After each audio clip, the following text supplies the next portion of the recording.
was proof of the fact that the Falcons were able to spend their day off in the most fabulous fashion ever, Barney. Yeah, don't worry about that. I've been snacking away. The Falcons, they've been sharpening their talents, Barney, to say the very least. They soared their way to the very top of our standings. And not only that, they managed to walk away with eliminations left, right, and center.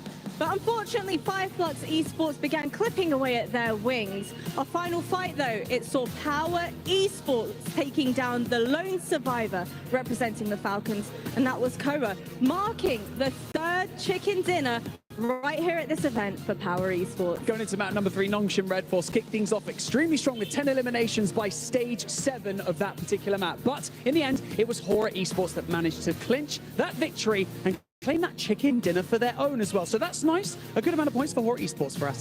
You know what, Barney? Enough chit-chat from us. I want to go ahead and dive into match number 4, baby. Let's do this.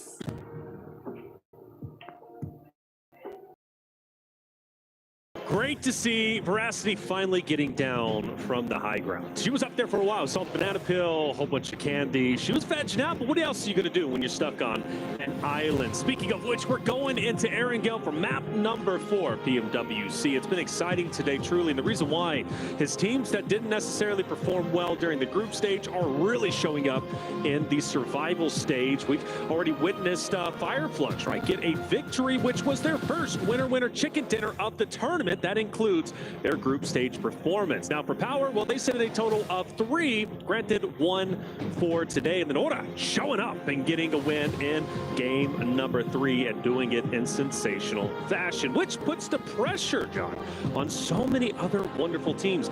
Falcons, Alpha 7, right? Those teams looking to make it up to the top. Absolutely. There is this really interesting dynamic that unfolds, right, when you take the best 8 teams out, well, best in invert, you know, for now, that's right, teams out of the lobby.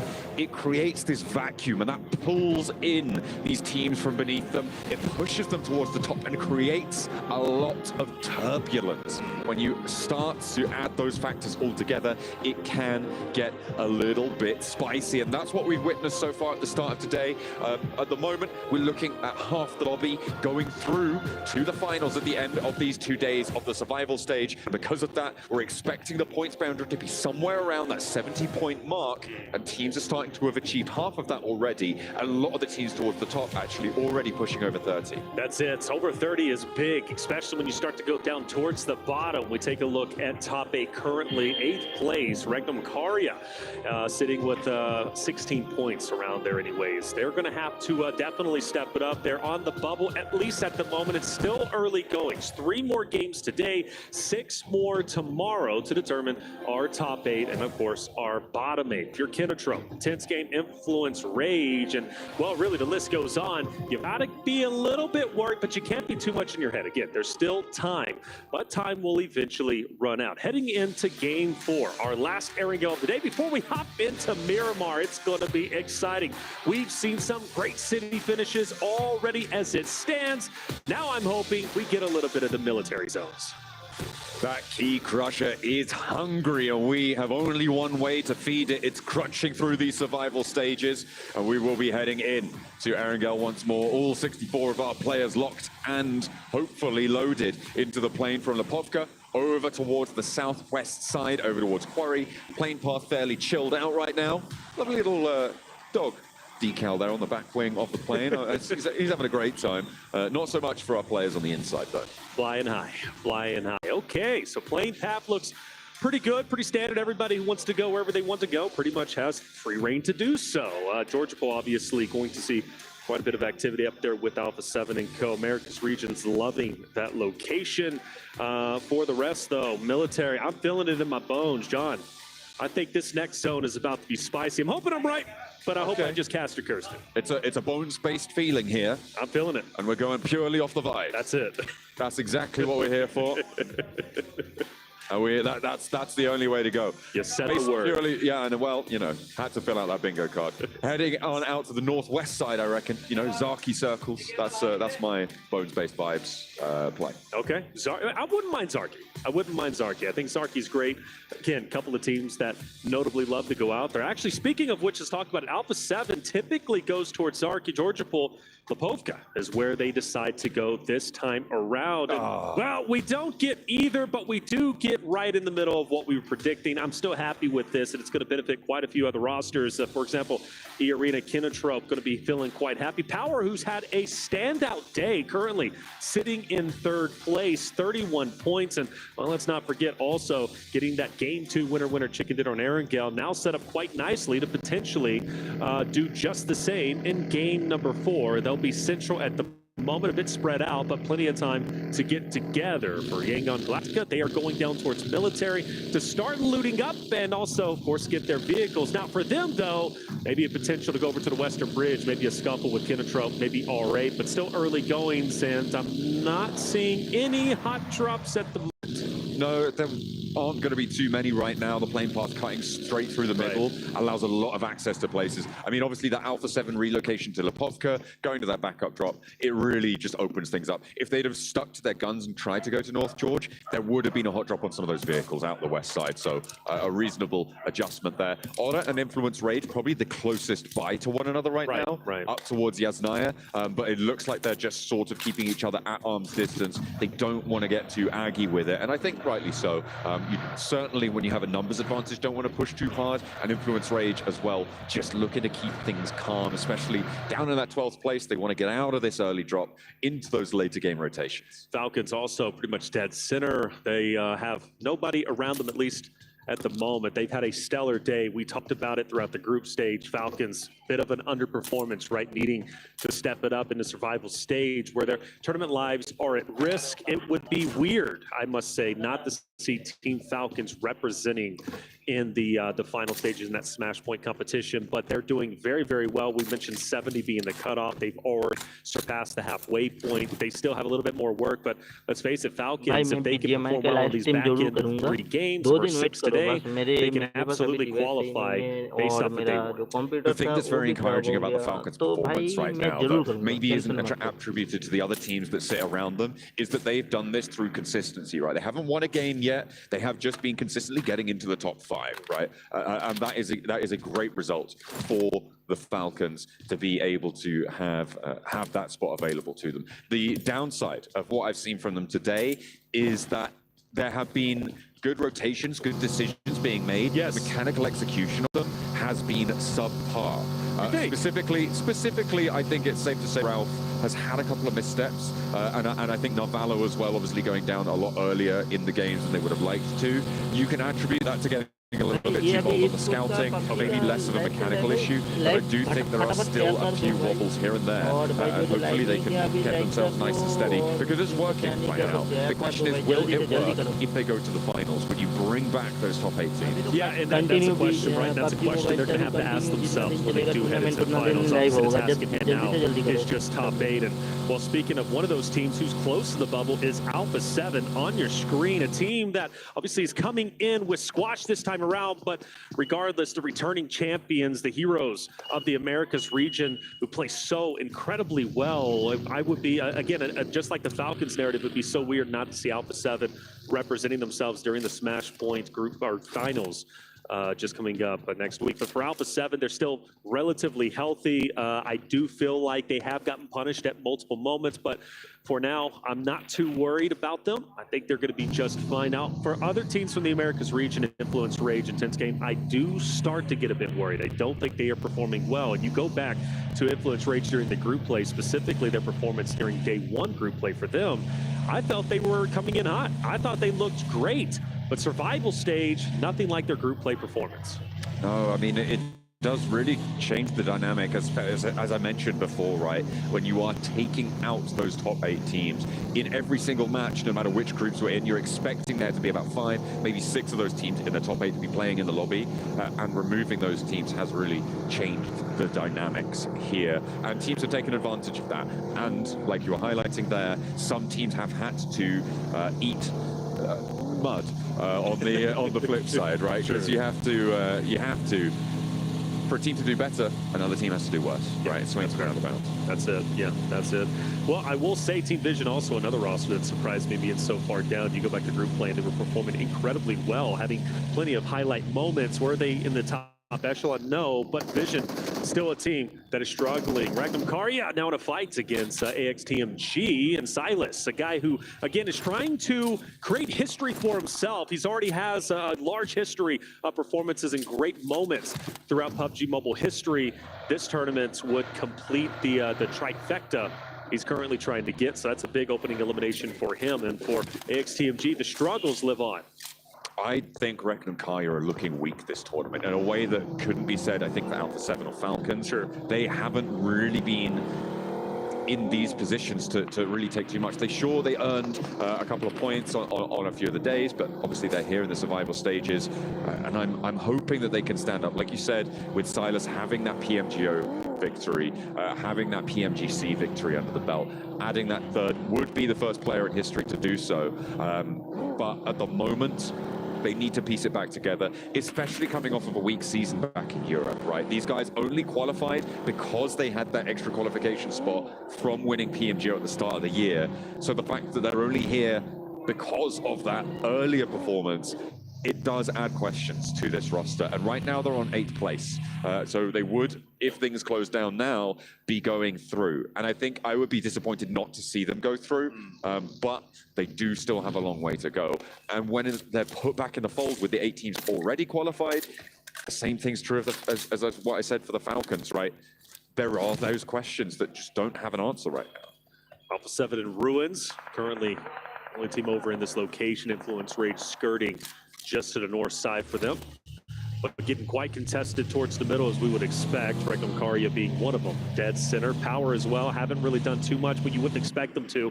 They're centered. They're happy where they're currently at. For Kinatrope, well, they've got people all around them, but again, same situation.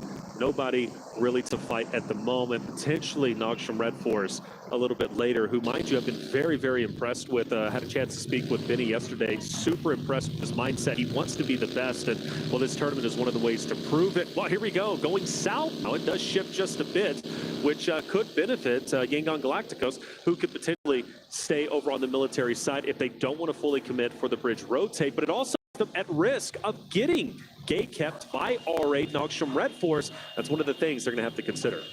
A lot of teams now looking to make their move. A hard south shift forces teams to rotate at the same time. I'm seeing Fireflux moving into the hills to the south of Pachinki there. Nogsham Red Force actually regrouping to the compound that sits over that long hillside that borders the south edge of this circle, where R8 currently take up occupation. Fireflux actually rotating away. Looks like they're going to try and push into the east side of that. And all of these teams from the north going to try and move on top of each other. It is intense game. It is Alpha 7 moving in this area. You've got Power as well, who are a little bit ahead of the curve. And Influence Rage, actually the three-peat of the Americas teams. And when you only have one good team in the region, right, well, you know who you want to see get out of it. Yeah, this is going to be weird because, like you said, you got all 3 Americas region teams, ironically, just right next to each other. You would, I guess, expect that with similar play styles, kind of similar mindsets, obviously from the same region, but it seems like they kind of do this invisible handshake. You go on your way, I'll go on my way, they'll go on their way, and we'll avoid each other for the time being. But as deeper as Influence Rate starts to go, closer and closer, they start to get the power. Fireflux did actually turn around. They're now still in those hills, but it's Gamax, it's Yangon Galacticos, who have now crossed the bridge as well on the south side of the circle, who are poking their noses in. You've also got E-Arena, who have sent a scout down south towards Nogsham Red Force, towards R8, but now Alpha 7 have actually cut off that retreat. On the north side, Aura, Influence Rage now clashing, trying to take position, and first blood for Lorazit.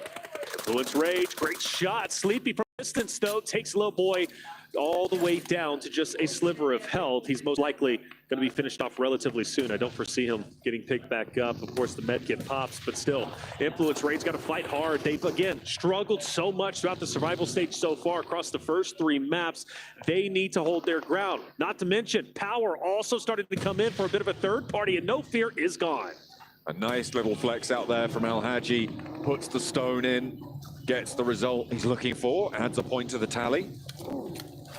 pleased to see you. Flower now actually going to put more pressure on. They're moving down, and Influence Rage playing with 4. They're locked into the building. They're surrounded by E-Arena and by Power now, who have pushed Easy actually very, very close to this situation. That was a bit too bold, and I think they've read into that. They will pull him back, fold him back into the rest of the team. E-Arena being on the outskirts scares me, however, for Influence Rage. Such a talented roster. They have really proven themselves throughout not only their second day of group play, but also throughout the survival stages already. Having some high placings. Zone will shift once again. Alpha 7, very, very safe where they currently are. Influence Rage, same story. E-Arena Power around them. Intense game, though, might alleviate some of that pressure. They start to push in. Power encompassing their location. We get on board with the fight going down. IG versus Power. It will be, I believe, will it be a 3v4, if I'm not mistaken? Yeah, currently that's how it sits. Power were a little bit split, but it looks like they're regrouping. They do have that off angle just across the way. Nade in over towards Easy from Silence, and he's quietening him down pretty nicely there. Al-Haji holding the flank still against Influence Rage, but maybe he needs to worry about the inside, but handles business from Fidan. On the outskirts there, looking to try and keep his team in this fight. Silas has the challenge down the alleyway, but both of them back off the angle. Here we go, Power pushing up. Petrino made. Al-Haji wants to take him out before it can get thrown, but now he has to reposition himself. IG running on fumes, and Al-Haji looking to put him into the grave earlier than they wanted, and that's exactly what will happen. IG struggles will continue. Power have been stepping up today. A little bit lackluster, well, more than a little bit lackluster in the group stages earlier on in last week's games, but today it looks like Power are here to play. They added on some cheeky chicken dinners. They've been able to now get in and amongst it. It is a return to form for them, and hopefully they can keep this going. No, Vision. Just about to point out Ralph, he was separated from his roster. Falcons have been leaving players, stragglers, to be the scout for the rest of the trio, whoever's out. First it was Redux in the last game, we were talking about him, and now this time it's Ralph, who's, well, potentially in no man's land. I say that, but here comes the rest of the roster trying to pick him back up. Getting Ralph back into the fight, being a 4-man unit, is definitely going to be the way they want to go. It's a question now of vision and how hard they want to push this engagement. The forward duo for Falcons have a position in this next circle. Koa and Narvalo looking to try and stanchion them down. Try and keep things under control here. Koa puts pressure. The res was sent over towards Ralph. He's up there in a vehicle now, and they can rotate away. Vision actually not opting to crash onto that position. Instead, trying to get ahead of the rotation and split Falcons off from their forward duo. Now it's a question of Power, and do they want to continue to push the issue? And I guess not at the moment. Vision unintentional, though. Even though they do go up top, they still manage to pass by Falcons, and they are in hot pursuit, shooting some shots at Ralph. The early knock that they got a little bit earlier, now trying to get the finish. Influence Rage also in the area, and they're going full send. AXTMG also off in the line of sight. So this is getting a bit chaotic in the open field, and as they are pretty much dead center of the zone, everybody's going to be collapsing in, and now Jiggle from Ora. Regis, you got Silas also up there. Vision Bolt is pushing in, trying to take everybody on, and he's going to fall a bit flat. Vision do a mad rotate through everybody in the circle into the middle of an open field. It was a death ball that they just sent in, hoping to all hell that they'd make it, and they just really didn't. It was honestly a pretty terrible position there for Vision to take. 100%. I think that is probably coming off from the Falcons, what was potentially one of the most exciting, fresh, new, dynamic rotations in the tournament so far, into what I think I would categorize as the worst rotation I've seen this tournament. Fully agree, and especially because you get a fresh knock on the Falcons and you don't even fully commit for the finish. You have the man advantage in that moment, and then you decide to pull away, allow Falcons to get the res, and then full send it in the middle of 5 teams? No, that just doesn't make sense, and well, clearly they are struggling today as they sit at the very bottom with only 2 points. Hopefully they'll start to get it together. A lot of teams on the north, stragglers, trying to come on in. Kinetro, Power, you also have Influence Rage as well. It's going to be pretty tight up towards the northern side of the zone. The first team to get in might be able to play gatekeeper, but for the time being, everybody's got a lot of space to work with, but that's the thing. There's just a lot of space out in the open, vast area, which is the zone. Yeah, that hillside to the south edge, that tree-covered hill ridge that currently R8 sits on, that Fireflux is sitting on as well, it can contain maybe one more team, but it's going to start to get squashed. Alpha 7 going to be looking to do just that. Meanwhile, on the northwest side, Influence Rage, they're trying to move, but so are Power. And Power are on form today. With 5 elims already, they found Lorazin. AXTMG going to look for that flush as well. And the third parties coming through from Falcons, who have managed to all get to the same shack out in the open field. That's it, same shack, so they're going to be all together. They can focus fire, but they are being gate kept just a little bit by Noxium Red Force, way off in the distance at the compound. So Power need to, or excuse me, Falcons need to be a little bit careful. For Power's perspective, though, the reason why they were so successful in that little scuffle they had with Influence Rage has spread themselves apart with a 2-2 split. Power are moving together as one unit. They are wolf packing, making it very difficult for any stragglers or any split ups, like for example Influence Rage, maybe even Kinetruck for a moment, to fight against this 4-man unit of Power. And I think I owe their success to, again, them being on the same page, sticking together. It's hard to take on a full force unit, but teams now start to settle down a little bit. Kinetruck is going to go ahead and take over the west, or should be eastern side zone.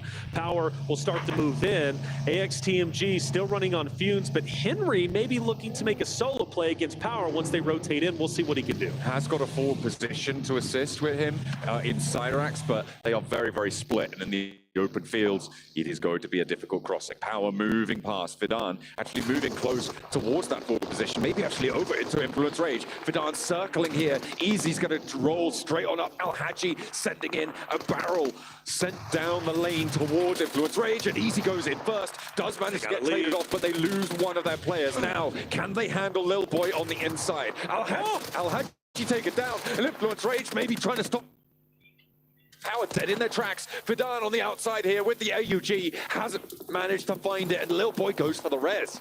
Lil Boy's going for the res. Lil Boy now out. He knows he has to leave this. There's too much utility to use. And the juke, the bait and switch to take down the remainder of Power to stay alive. The Falcons are now starting to move in, and I fear this might be the ending of Lil Boy. But the medkit is popped. He's back up, but the nades are rolling in, and Falcons are starting to close the vice grip. But Lil Boy stands on his own 2 feet for a little bit longer to get one more final knock. Ralph needs to get rezzed here on the inside. They've got a couple of vehicles to play with, but this is not going to be enough of a position. A massive flex back out from the Falcons. They are getting spicy with it. Alpha 7 in the meantime marauding around and sweeping through the western side. They might try and push in and capitalize on this chaos.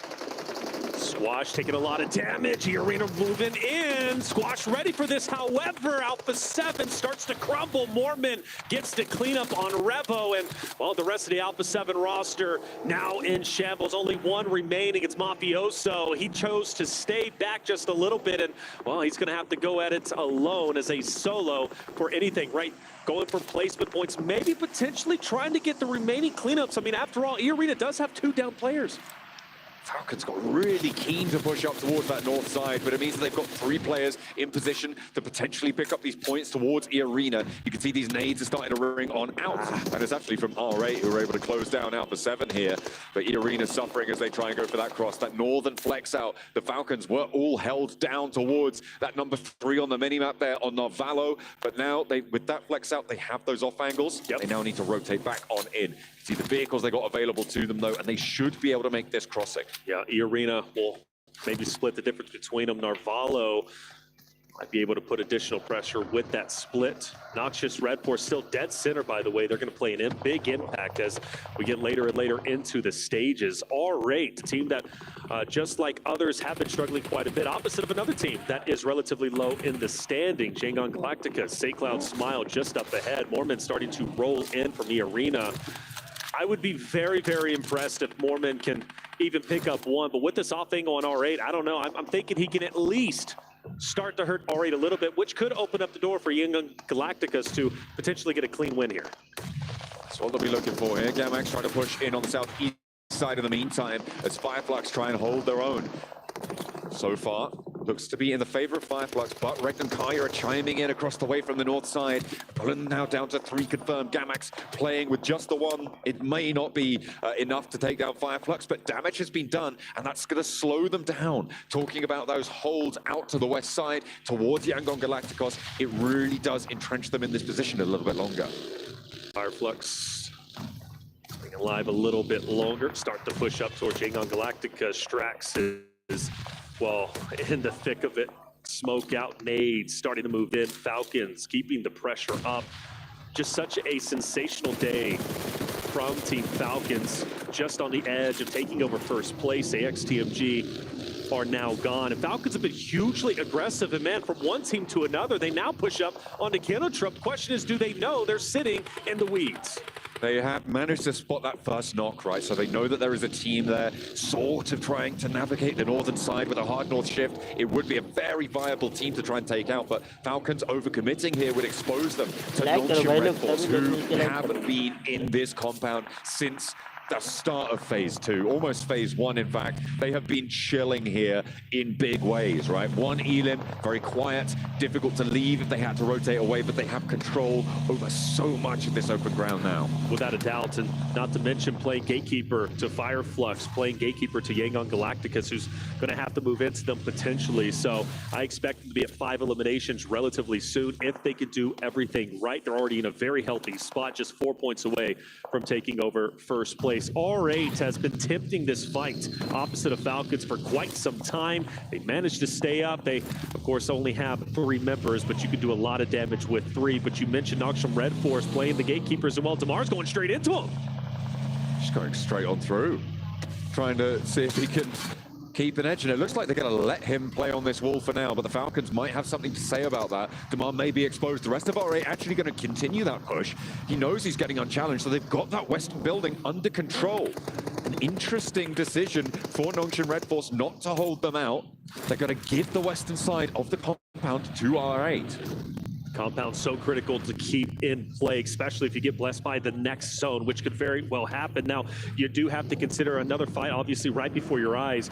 Fireflux, as well as Yangon Galactica, says they might cannibalize each other. As soon as that happens, now they move into Noxious Red Force and the R8 fight. So it's going to be one fight to another, and now you have to prioritize which one is more important for you to take, the third party or go head-to-head.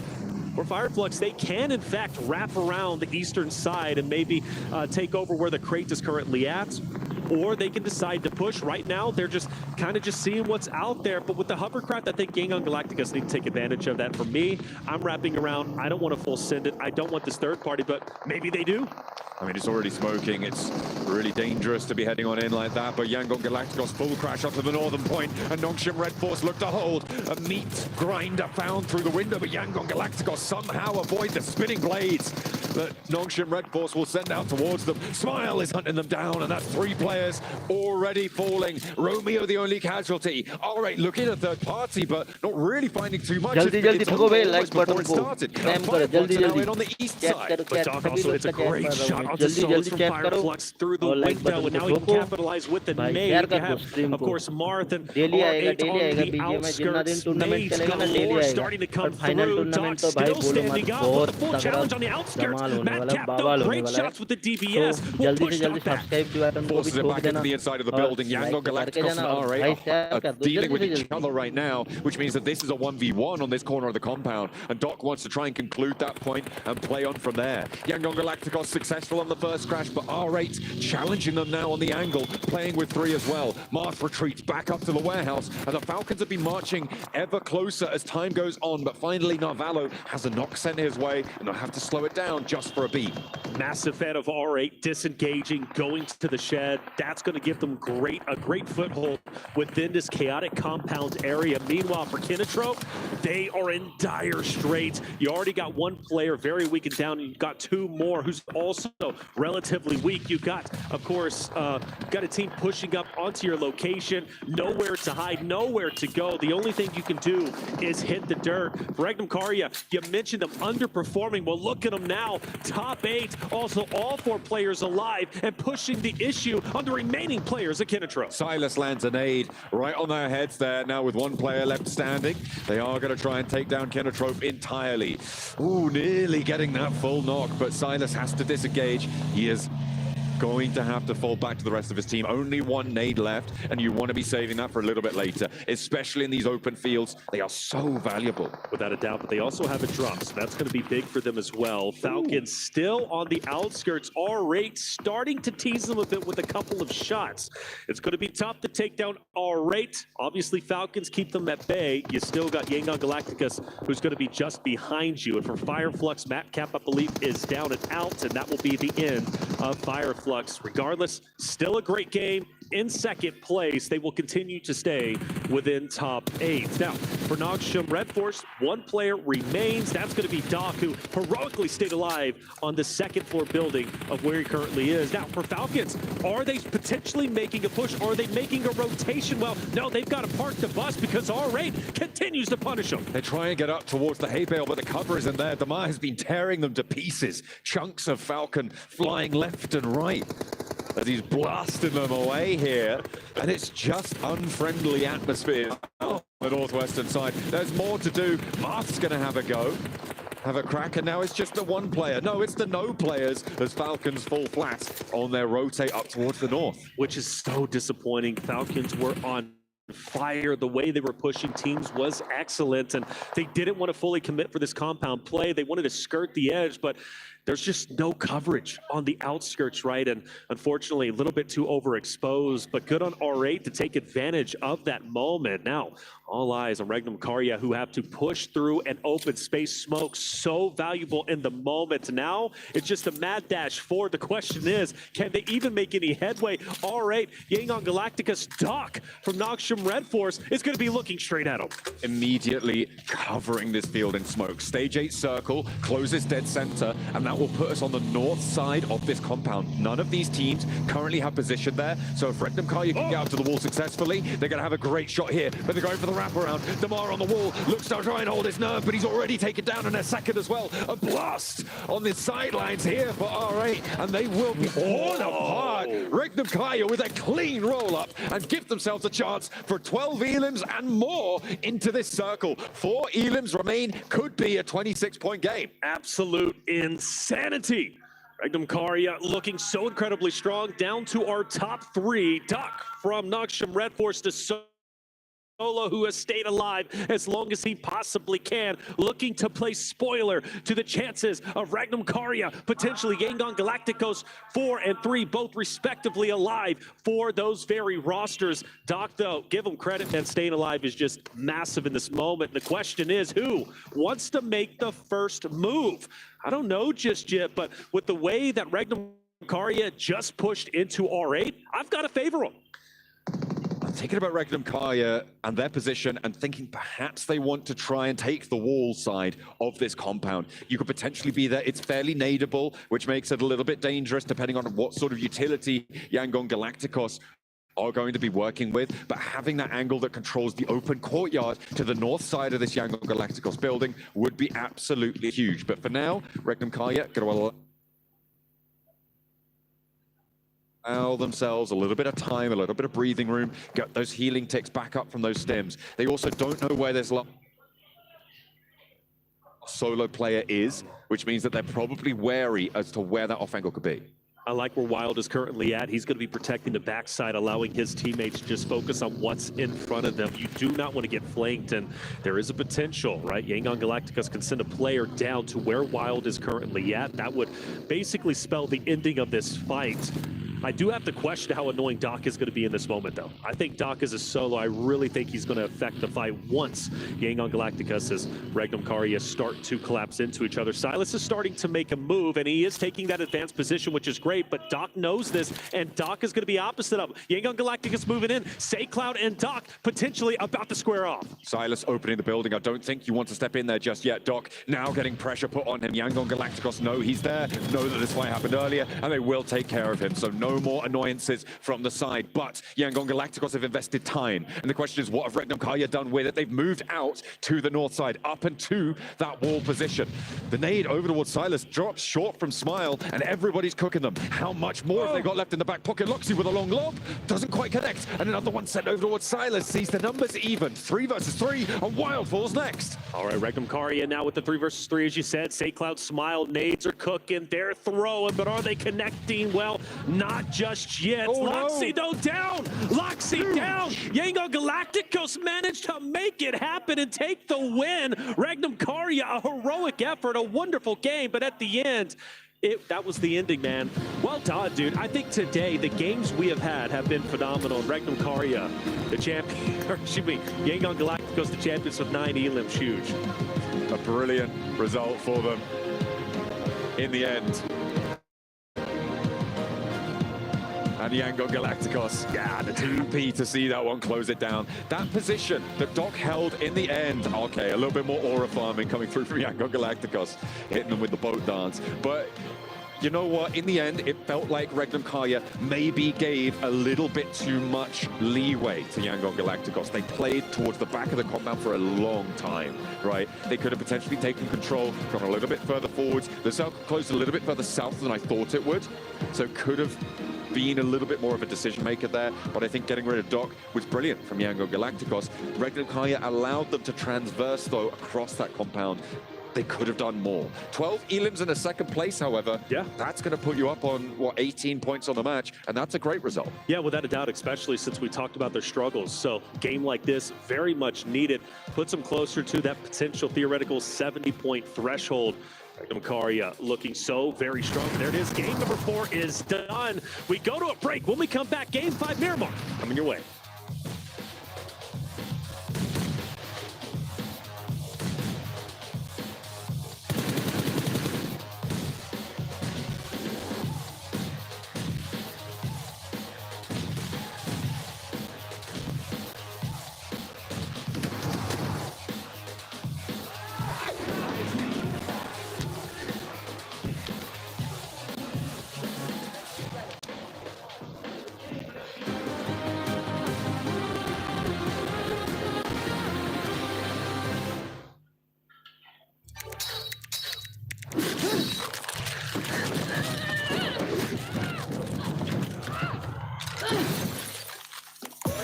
Reach your impossible, Lenovo Legion.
The highly anticipated addition to the Mummy series outfits is here.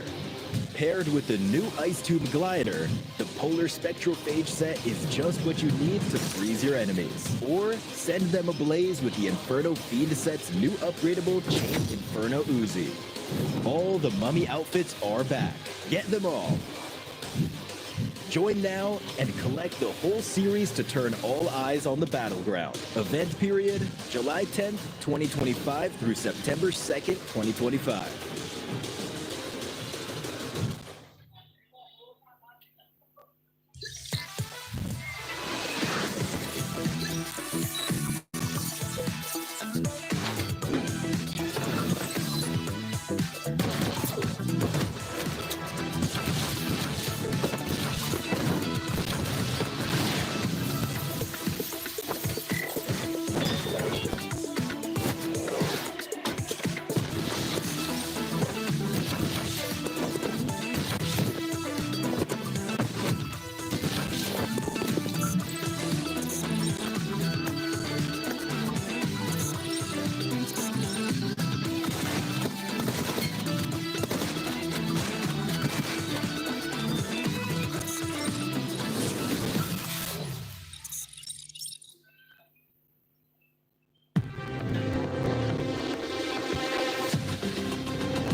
Hadi oğlum. Beraber. Bir canı bunda. Tamam. Bekle oğlum, beni bekle, beni bekle. Bekliyorum. Basıyor, can basıyor mu? Yok basmıyor.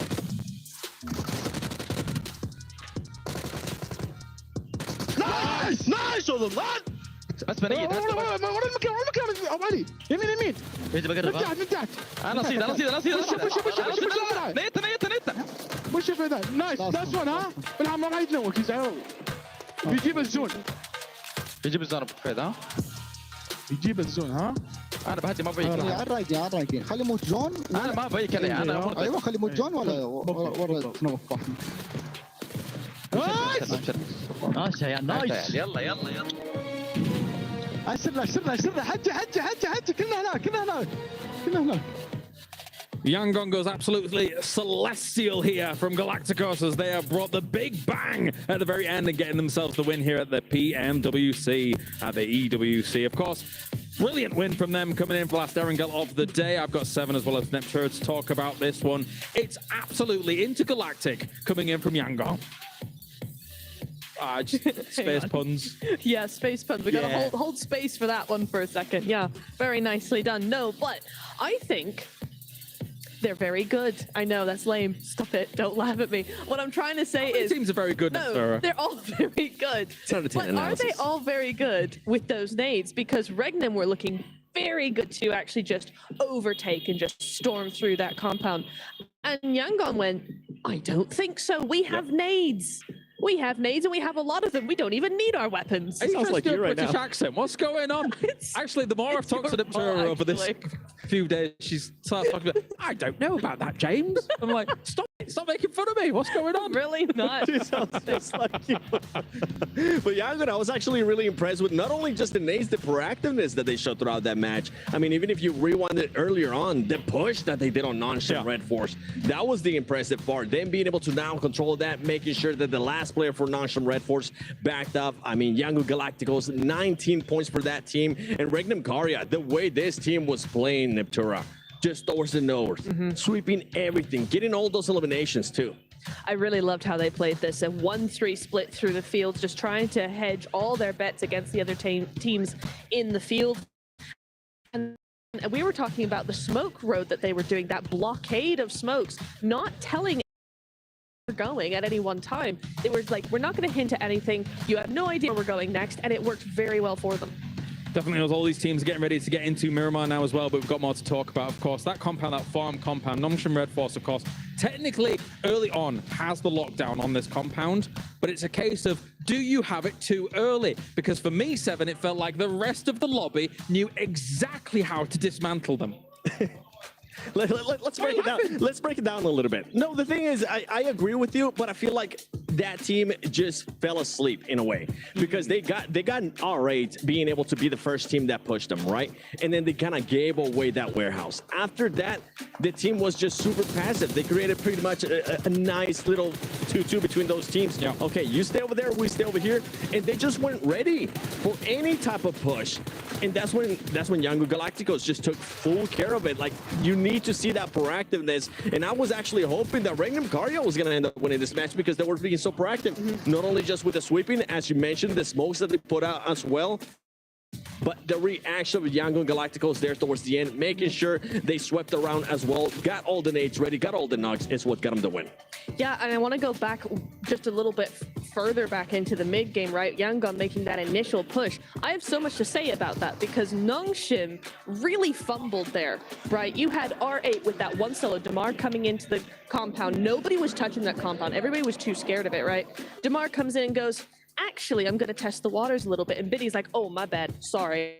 Didn't know you were there. It's cool. And he immediately backs off. So R8 see that, go, oh, well, they're not really all that scary. They push in. Yangon go, oh, they've given them all that space. Well, we might as well sandwich them while we're at it. And Nongshim actually told the entire lobby, all the teams around them, that actually we're in a weak position. We're a weak team. We're not going to defend this, so you can come and walk all over us. And it's just in that tiny little thing of Binny just moving back slightly. There wasn't this strong push over towards Damar and shut that down immediately. If they had done that, they would have won the game, I think, because it's just nobody would have touched them after that. Let's take a look at head-to-head here then, brought to you by the Saudi National Bank as Team Falcons in #1 and Yangon Galacticos. A very important win for them will move them up into 8th place here, 7, as Yangon was able to wrestle away the compound from everybody else and go... How did they go? Yeah. But it's an impressive play. I want to see Falcons continue doing what they've been doing, because in that last game, it felt like they were maybe going to go for the winning play. It felt like they were maybe going to be the team that was actually going to end up doing what Rangnam Karya ended up doing. That wasn't the case. And you know what? Let's talk about this overall before I continue on, because Team Falcons with those 42 points and somewhat of a healthy gap there to 8th place. Somewhat of a healthy gap, yes. A very important start to the day for Team Falcons. Fireflux obviously really yielding great results. There is one name here slightly omitted from our top 8 that really springs to mind, that really isn't, that really should be in our top 8. Alpha 7, Neptura, still not here. I will say, correct me if I'm wrong, I want to know your expert opinion on this, they still look like they're not very decisive about their choices, still finding themselves on edge plays and not really being able to work it out there. What do you think? It's wild to me because it's almost like they don't know the lobby. I mean, these are teams and players that they have played against for years.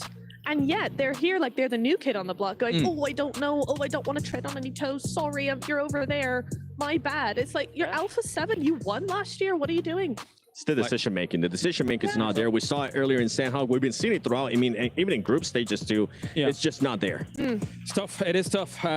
Before we actually get into the next game, of course, we have the PUBG Mobile Airdrop Carnival, and it's now live, of course, this weekend from August 1st to the 3rd. Log in, summon surprise airdrops, and collect 2025 airdrop vouchers to enter prize draws for official merchandise, smartphones, BD partner rewards, permanent in-game items, and more.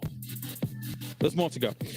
Every participant is guaranteed to win. Additionally, jump into the game now for your vote on your favorite airdrop partner as well. You might even score yourself some awesome surprises and gifts from them else. We also have plenty of unboxing going on here. I know Maxman's deep in the unboxing right now between games because he's not done it before. We need to get him on it. Oh, yeah? Yeah, he's going for it. Anyway, of course, it's now time to head over to the commentator team for all the action. It's Miramar, the Dusty Dunes. Let's go. So there you go, beautiful unboxings leading into the final 2 maps of the day, where we will reach our halfway mark through the survival stages, and our teams will be hoping against hope and hopefully doing a little bit more than that as well to take themselves into the finals. 8 slots are there at the moment, as the desk highlighted towards the end. The indecisive, timorous Alpha 7. It's uncharacteristic of them, but they are in 9th place right now. They want to end strong, and Miramar kind of is their map to do it. That's right. Miramar is a phenomenal map when it comes to the Alpha 7 roster. They have performed well on Miramar throughout all of Americas, and well, I expect them to do it just here. And I've seen them pull off literally 21 elimination games on this very map. And well, this would be the time that they needed. If they get a 21 elimination game plus the win, that could very well put them well up into first place and very near to qualifying. Speaking of which, Fireflux, Team Falcons, Noxium, Red Force, Power Esports, all knocking on the door of that 70-point threshold as it currently stands. Let's even throw in Regnum Karya and E Arena too. Yangon Galacticos, by the way, struggling early on, but that last win put them up in top 8, knocking Alpha 7 down, which is huge. Let's see if they can carry that momentum on the Miramar. I mean, when you're looking at getting 70 points over the 12 matches, you're looking at maybe having 4 big games under your belt where you're starting to stretch into the teens and then keeping your lower games consistent, and that can be sort of healthy to sit, right? You're getting up above 50 points on your good games, on your 4 big games, and then in your 8 small games, you're looking to put the rest, so about 20 points up on those games, which in general is going to be very doable for those teams towards the top, right? They've already posted those numbers. They've already played 4 big games. The question is consistency, keeping those lower scoring matches under the belt nice and consistent. That is what I'm looking for. You could, of course, just, if you're Falcons, just put up a big 30-point game, 28-point game and get there already. It's just that easy. So I think they should do that. Well, talking about Falcons, that's a great narrative because look at where they land. Right next to Alpha 7, 2 giants.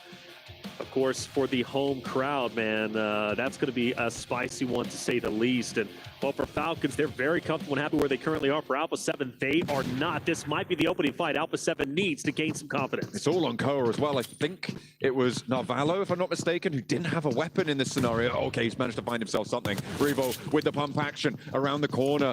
A Death Dealer without the armor to assuage any of the damage. Kloa gets caught and immediately flushed as well. Carrillo with the nade and the Winchester in tow. Narvalo with the UMP and the M4, so he's got the ordnance to be able to do it. A sneaker one, maybe turning on for a second. The rest of the team are there. Narvalo hits a mad drop shot to keep the Falcons in this one.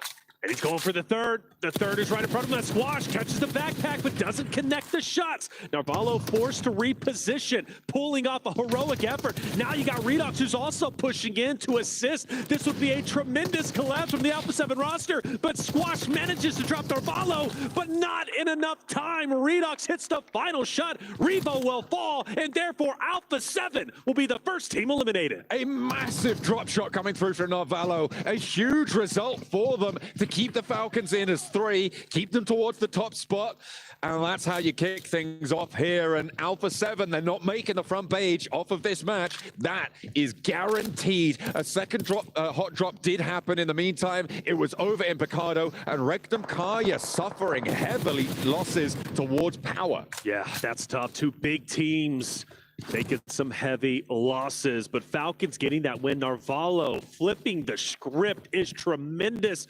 Falcons should have been dead in that moment. Alpha 7 should have been leading with the squad wipe, but instead, Narvalo flips the script with the 3-piece, and that's why Falcons are currently in first place. That's why we continually talk about them. That's why they are the home team.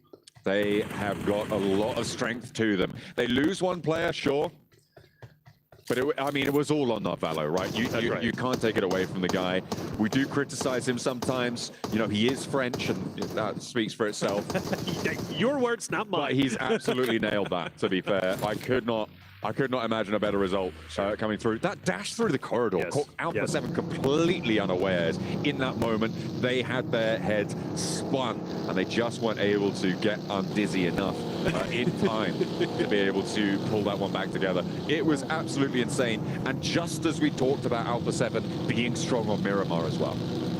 It's ironic, isn't it? Really, the caster curse comes full-fledged, full sends, but getting out of that hallway, that I firmly believe Alpha 7 wins that fight. Narvalo doesn't pick up that many elims, but yeah, getting out, disengaging, and really keep spinning the heads of Alpha 7 was just tremendous. We obviously look at power in this moment, a replay, seeing what happened to Rectum Kaya at the very beginning. Al-Haji getting active, taking one down in conjunction with his teammates, of course, and Rectum Kaya being put into the blender. Some extra shots. Power filling themselves today, and rightly so. You look at their group play to their survival stage play, night and day difference.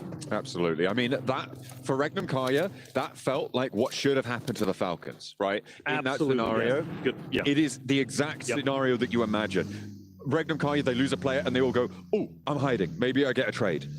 Not Narvalo, and he's able to pull that one back. And we banged on enough about him, but it was pretty poggers, as they used to say. All right, that's a historic. Now you're getting wild. That's an old reference. That's an old reference. That one now. That is an old reference, indeed. That is a fossil. But I mean, honestly, we talked about it. Last thing I'll say, that could very well be the play of the day, without question. With the play of really, the Falcons are doing well today, man. Without a doubt. Falcons have flipped the script, and it's so great to see that.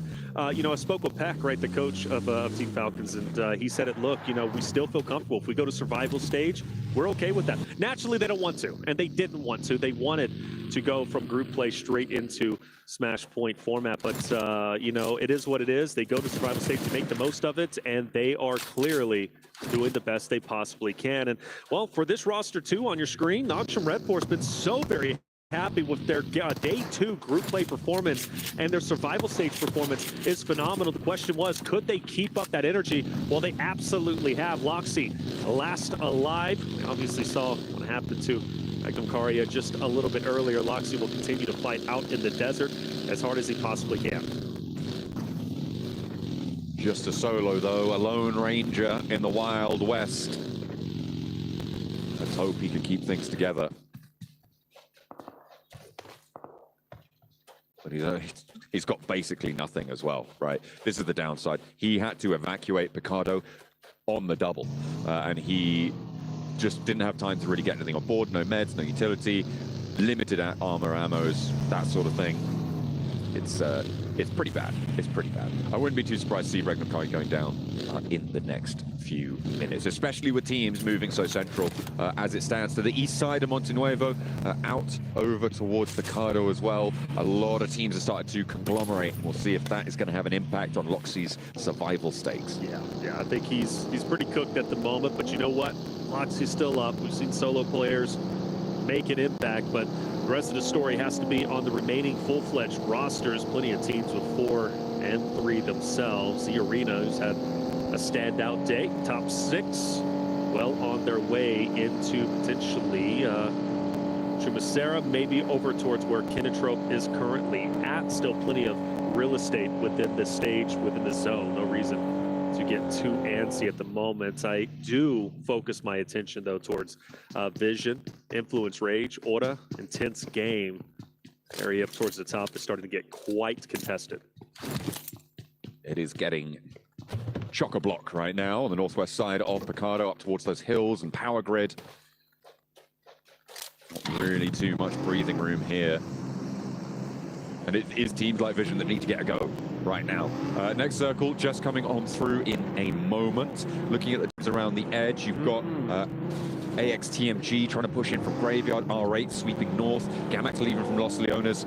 Not too many teams actually have to move because of this. Yep. I'm going to be interested to see how the Falcons get in here, because they're right next to Aura, where it seems like Narvalo's going to scout out their approach on the north edge of Montenuevo. Narvalo, the hero, the reason why Falcons are still currently playing. Gang on Galacticus opposite of Kinatrope, putting out some damage, actually some great damage. We go back to the initial start, and you notice Alpha 7 are clearing out Team Falcons until Narvalo clears the hallway, drop shot for the second, and then picks up the last remaining member in the corner of Squash and pops off. You know, seeing emotion from the players really pieces it all together. You can see how much that moment meant for Team Falcons. My God, just the weight of the sheer brass bollocks on that player to hit that drop shot. Absolutely. It is unbelievable. And Ralph, very proud. You saw there that Ralph was absolutely thrilled with the result of that one. So a brilliant play coming through from them, and they're probably still going to be feeling themselves as they carry on with 3. E-Arena, though, with a challenge of their own now to deal with.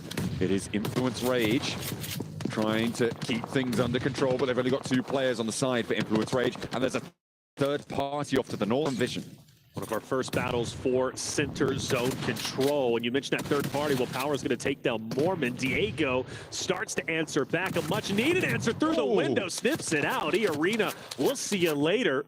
Influence Rage took some damage. They lose 2 players, but good on them for staying up. And, well, you had Power with the third party off in the distance. Vision, as you mentioned, on that hilltop. The good thing is for Influence Rage, they are quite literally dead center. Despite them not having the man advantage in multiple fights, there's no reason for them to move. But Team Vision, same scenario. They're not going anywhere. And once Diego and Lobo, if they do have to leave that hardcover POI alone, any of the members from Vision, they're going to be ready.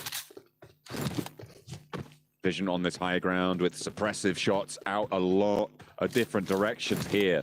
It is a question of extracting value. You know, can you take to the mines and bring up some gems, or are you just going to be taken down with a big split, a lot of open area around you, maybe not managing that threat correctly? With only 2 points so far today, it seems like they haven't really got the wherewithal to hold a split like this. If you're going by the results that they've seen so far, as teams start to push in, their mettle will be tested, and we'll see if they can weather the storm.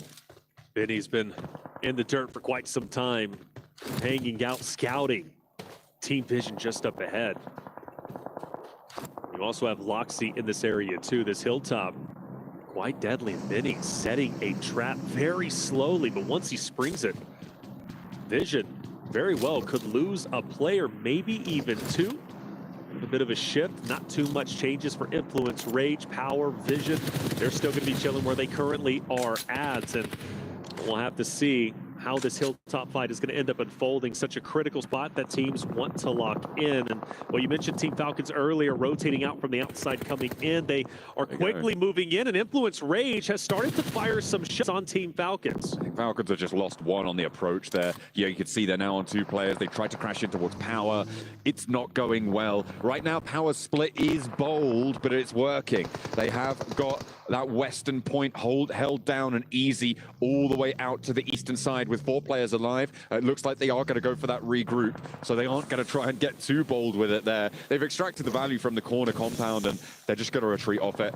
I think that's sensible, and they are going to be able to make out like bandits with 5 elims, and now a position on the east in a very central location.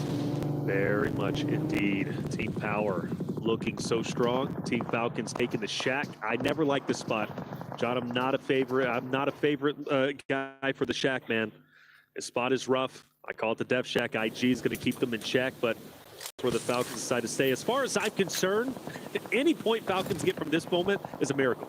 Every single point Falcons is able to accumulate is simply due to Narvalo. So we'll take the victories. We'll take the W's where we can get them. But for IG, hanging out at the moment. Horner, though, curious what they do from the outside looking in, because you got No Fear and co, who's going to be on the advanced position. And, well, they can simply push up into Falcons IG a little bit later on. For Yangon Galacticus, the winners, though, of our last game, Kinatrope keeping them back, forcing Yangon Galacticus to go all the way into Papa Blue and reposition.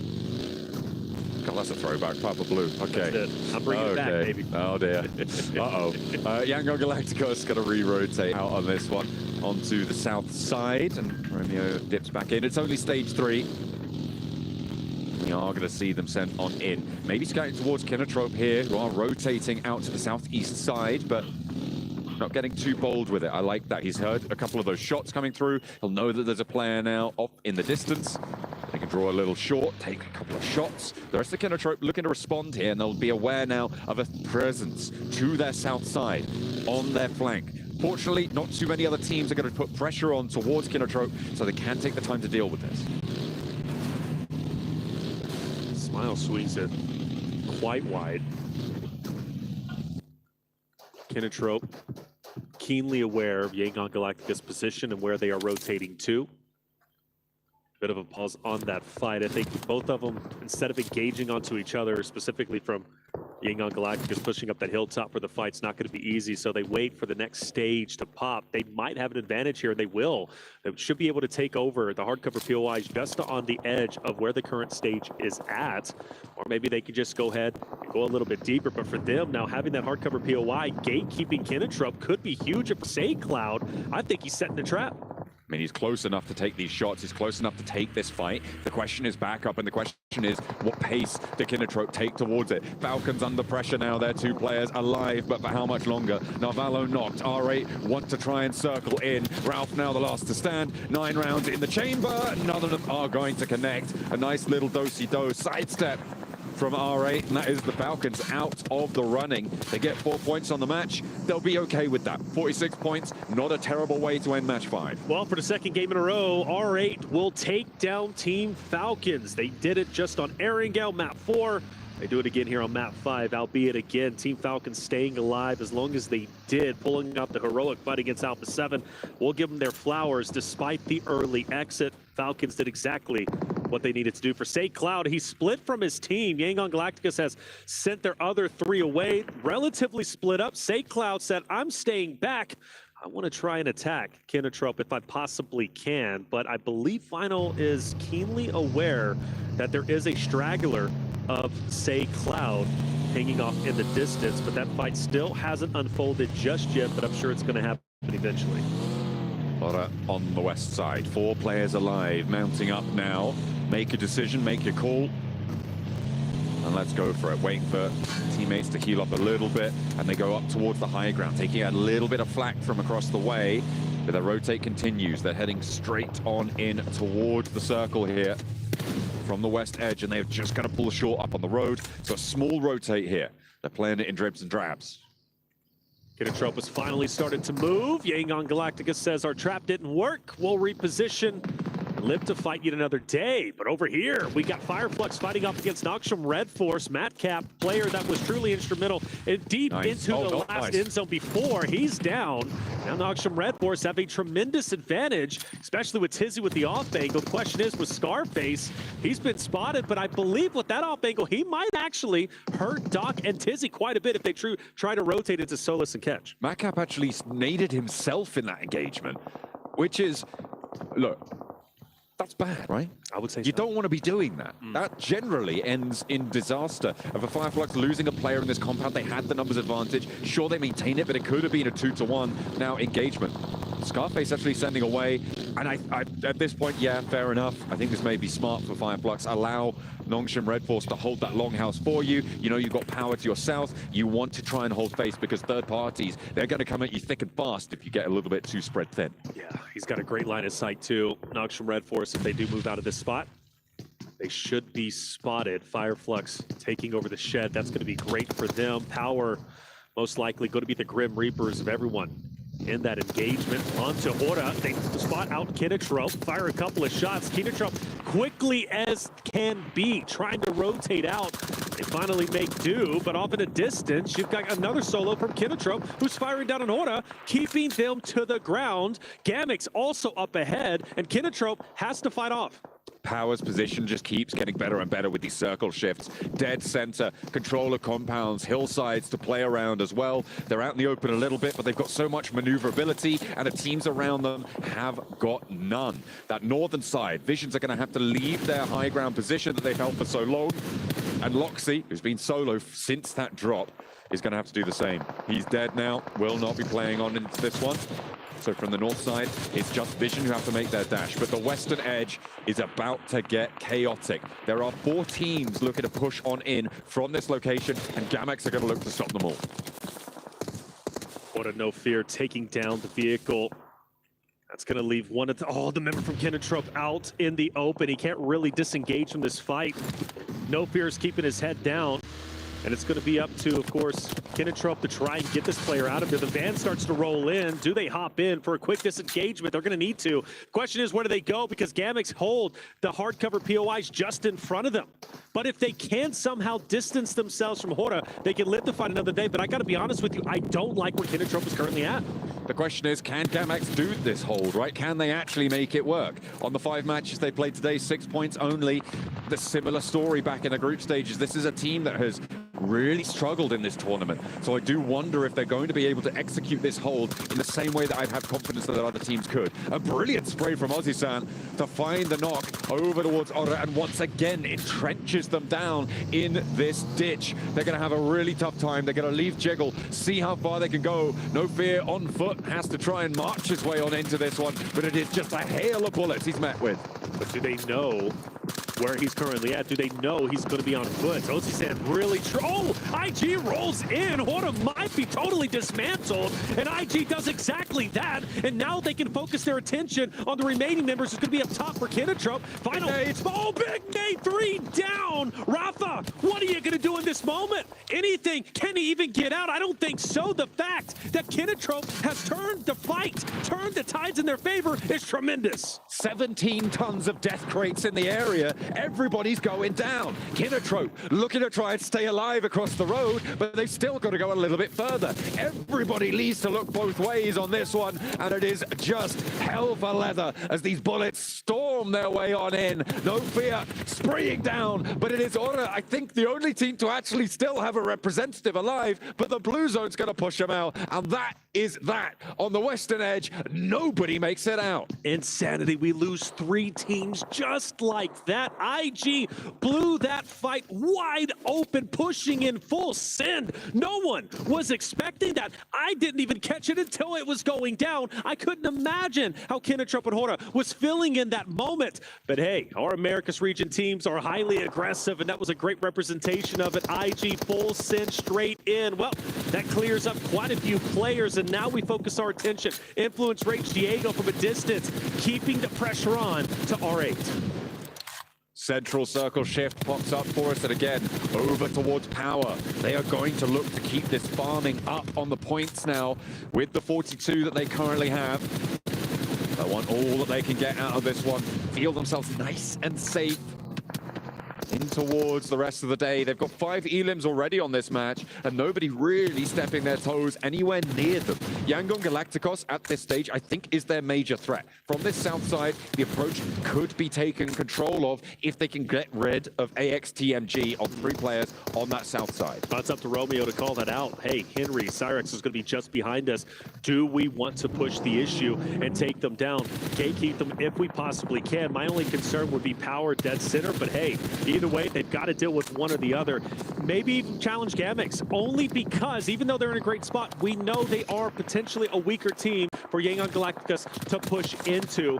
And with Influence Rage, firing some shots in a location, it might very well be doable. But the question is, I have for you, where does Influence Rage go from this moment, right? They only have a handful of members left. They've been shooting at R8. Clearly, R8 is going to fire at them when they decide to move in. But I think for Influence Rage, there's really nowhere safe to go. I mean, you're going to have to play terrain at this point, right? They do have a couple of vehicles, and it's not out of the question that they could crash to the shack that sits in the southwest of Vision, north of Power, but that's a dangerous run out, and R8 are definitely going to take shots. Little boy might be going for it, though. He's mounting up, he's moving. In the meantime, Diego trying to keep some shots, keeps the suppressive fire on, but he eats a bullet too many, and he is sent down into the dirt. A forward position, though, found, and Little Boy will be playing that terrain.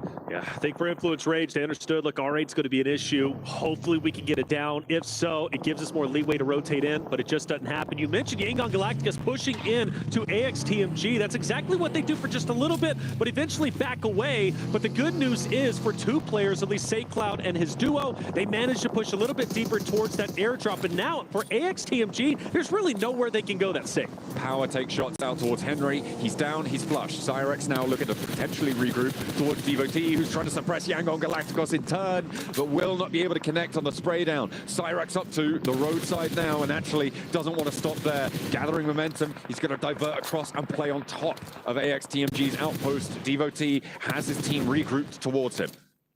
Smile drops, great shots from a distance. AXTMG refusing to budge. They may not have the numbers, but they've got the heart and are utilizing it as much as humanly possible. A team that needs to claw their way up the standings, currently in 14th with 8 points. That's simply not going to be enough, but with 2 more games remaining, this being one of them, they understand what's at stake. They understand what they need to do. Power in such a beautiful spot, still dead center, all eyes on them. But of course for Lil Boy, 2 players from Gamix up ahead. He lost his duo just a little bit earlier. Full Sin, Panda's out, and Lil Boy is looking to challenge. Oh, with the pan, you're kidding. Doesn't quite connect, just a little bit to the side. I would love that. That would have been beautiful, but no, not to be. Doesn't have any nades, and he has been tagged now by Gamax, who are standing up on the ridgeline, but Power know this ridge is here, and they have to push a little bit further. Standing up, just getting sprayed down time and time again. Are they going to invest more nades? I don't think so. And they're taking shots from Power, who have been in the middle of this circle for the longest time. That's going to continue, and it's Yangon Galacticos with the side swipes. Another player goes down, and Gamax are falling flat once more. And Lil Boy's just having the time of his life. Still looking at R8, the Grim Reapers, to his duo just a little bit earlier in Diego. For Gamix, that's 2 points in front of you. Lil Boy, I understand you're going for placements points. You're trying to stay alive as long as humanly possible, but make a move. You hope so. But standing up, and you could see immediately how Romeo would spot Lil Boy as soon as he crawls too far forwards, with no nades either. It's just too dangerous here. The Molotov on the tree, Lil Boy's chilling. Gamax are going to get pushed in, but so is Lil Boy. Yeah, just a tough situation for both, right? For Gamix, for Lil Boy, really know where they could go. And here comes the blue zone starting to engulf Gamix as they just crawl forward. And, well, eventually, boys, you just got to go for it. You just got to move. And that's exactly what they're going to do. Surprisingly, Lil Boy, though, does have a line of sight potentially onto R8 to his left, which would be big, but he's going to focus his attention onto Gamix. And the first victim underway. Oh, he's taken down. Oh, it's going to be on the swivel there. That was Krona to be able to keep them alive, but Influence Rage will fall. It looks like Gamax are going to be falling fairly soon as well, as Krona had to stand up and give his position away. to R8, who rotated down to the western side. They're playing on as 2, and they do not have too many more options than this. There's Yangon Galacticos yet again to pick themselves up. Romeo got rezzed in the meantime, and again, this south approach was really the only chance of taking Power down, but Vision have actually cleared out the northern side. I thought they'd have a little bit more trouble with it. R8 might be moving straight into them. There's so many line of sights, whether it's Power, Yangon Galacticus, you're really never safe. And, well, it is good. The cat's going to be out of the bag. R8's been spotted. Vision knows exactly where they are, and they also know it's just going to be a duo. For Yangon Galacticus pushing forward, Power's got the hardcover POI. They've been sitting here for the longest time. They're on 8 eliminations. They're going for double digits, and I see no reason why this game doesn't go to them with the highest scoring elimination lead. The question is, when do these teams crash around the edge? R8 concluding on the north side with Vision. If Vision can take this one down cleanly, 2 crashes onto Power's position at the same time could be disastrous, but that needs Vision to stay alive. And R8 are really reticent to let that happen. Never alone, steps out, sprayed down, and R8 are chewing through them now. Vault the last to stand for Vision's on the northern edge. Needs to keep himself together. The nade goes up on high towards Prestige, but they split the difference. Will find a knock. No, not quite. And they know it now exactly what tree he's playing behind. It's only a matter of time. Only a matter of time indeed. Volt needs to hit a miracle nade. It's cooking, it's thrown, but it's been dodged. And Volt still in dire straits. Vision, too much tunnel vision onto Power up ahead. They forgot about R8, even though they had to have known the duo was there, but they didn't respect them enough. And because of that, once they started firing up Power up ahead, R8 took the opportunity to third party themselves, and now it's an absolute disaster for Vision. And this is so annoying for Yangon Galacticos as well. They needed that opportunity, right? If R8 go down cleanly, there's a chance that Power lose to 2 full 4 pushes. You play for a second place, but now as it stands, Power can just take these shots for free down towards the south side, and immediately they're starting to open the cannons towards Yangon Galacticos. That approach is getting dangerous, but Fadan is traded away, and Power lose a player. They lose one, but their position is still very, very strong. Yangon Galactica is going to have to fight even harder, especially now with one more dropping off. That leaves them with just 2. For Vision, a slight recovery. The revives are starting to come in. The tree being really the savior for Vision in this moment. Now, granted, that is only important against R8. I still feel once they start to apex that hill, Power is going to take their heads off. Yeah, it's really nasty stuff here. 3 nades in hand for SayCloud. It looks like they don't have too much more smoke to work with. They're looking out for R8. They've seen Prestige, but the nades from Power are just going to ring on over this ridgeline. That Molotov is beautiful. Might push them into the blue zone, and they'll go down to it. A nice result for Yangon Galacticos either way, getting into a top 4 off the chicken dinner. But Vision, they're still going, like you said. They managed to find a little bit of recovery, but they are still struggling, it seems, on the northern side with 9 elims. 9 elims, great game nonetheless. You got to give them their flowers where flowers are due. Vision, where do you go from here? You just got to push forward. You got R8 to your right. Now Haji now starting to get active, getting a forward position onto Team Vision. Marcelo as well. Oh, Haji's down. Did Power just throw this game away? Oh, I don't know about that one. It is still a lot of pressure on Vision. They will fall, but now it's a 2 versus 2. Inside the building, Power is going to start to lose pressure very, very quickly. Ragnar needs to find a way out. So does Easy. These walls have now turned into their prison. Oh, and the ankle is swept underneath the vehicle there. It's all up to Easy now in a 1 versus 2. All right, looking to turn things around, but the res can come through. And Al Haji being back on his feet could be crucial.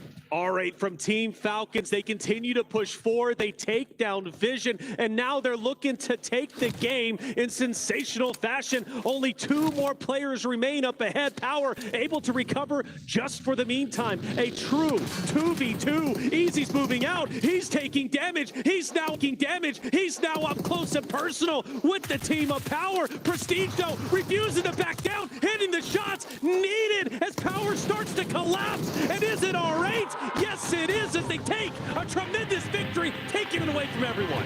Power Esports had the center of the zone for so long, and as soon as the blue zone shifts them out of it, they crumble.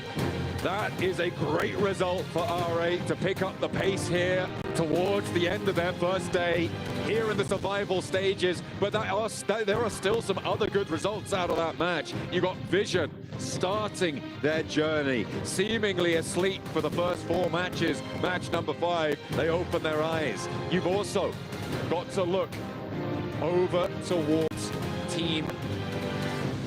Well, I mean, I'm even looking at power with the second place.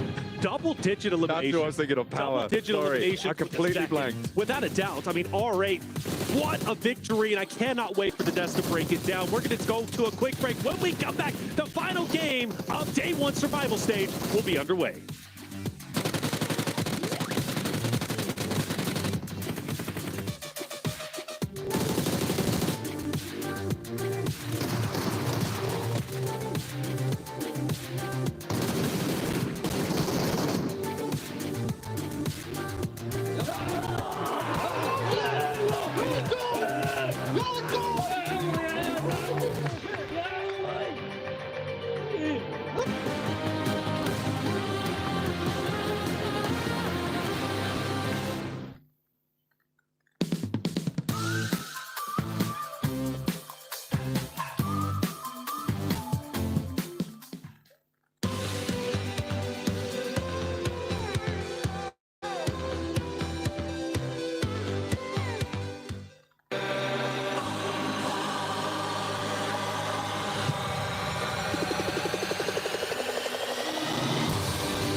Dear PUBG Mobile fans, we are delighted to invite you to the 2025 PUBG Mobile World Cup at the ESPORTS WORLD CUP in Riyadh, KSA.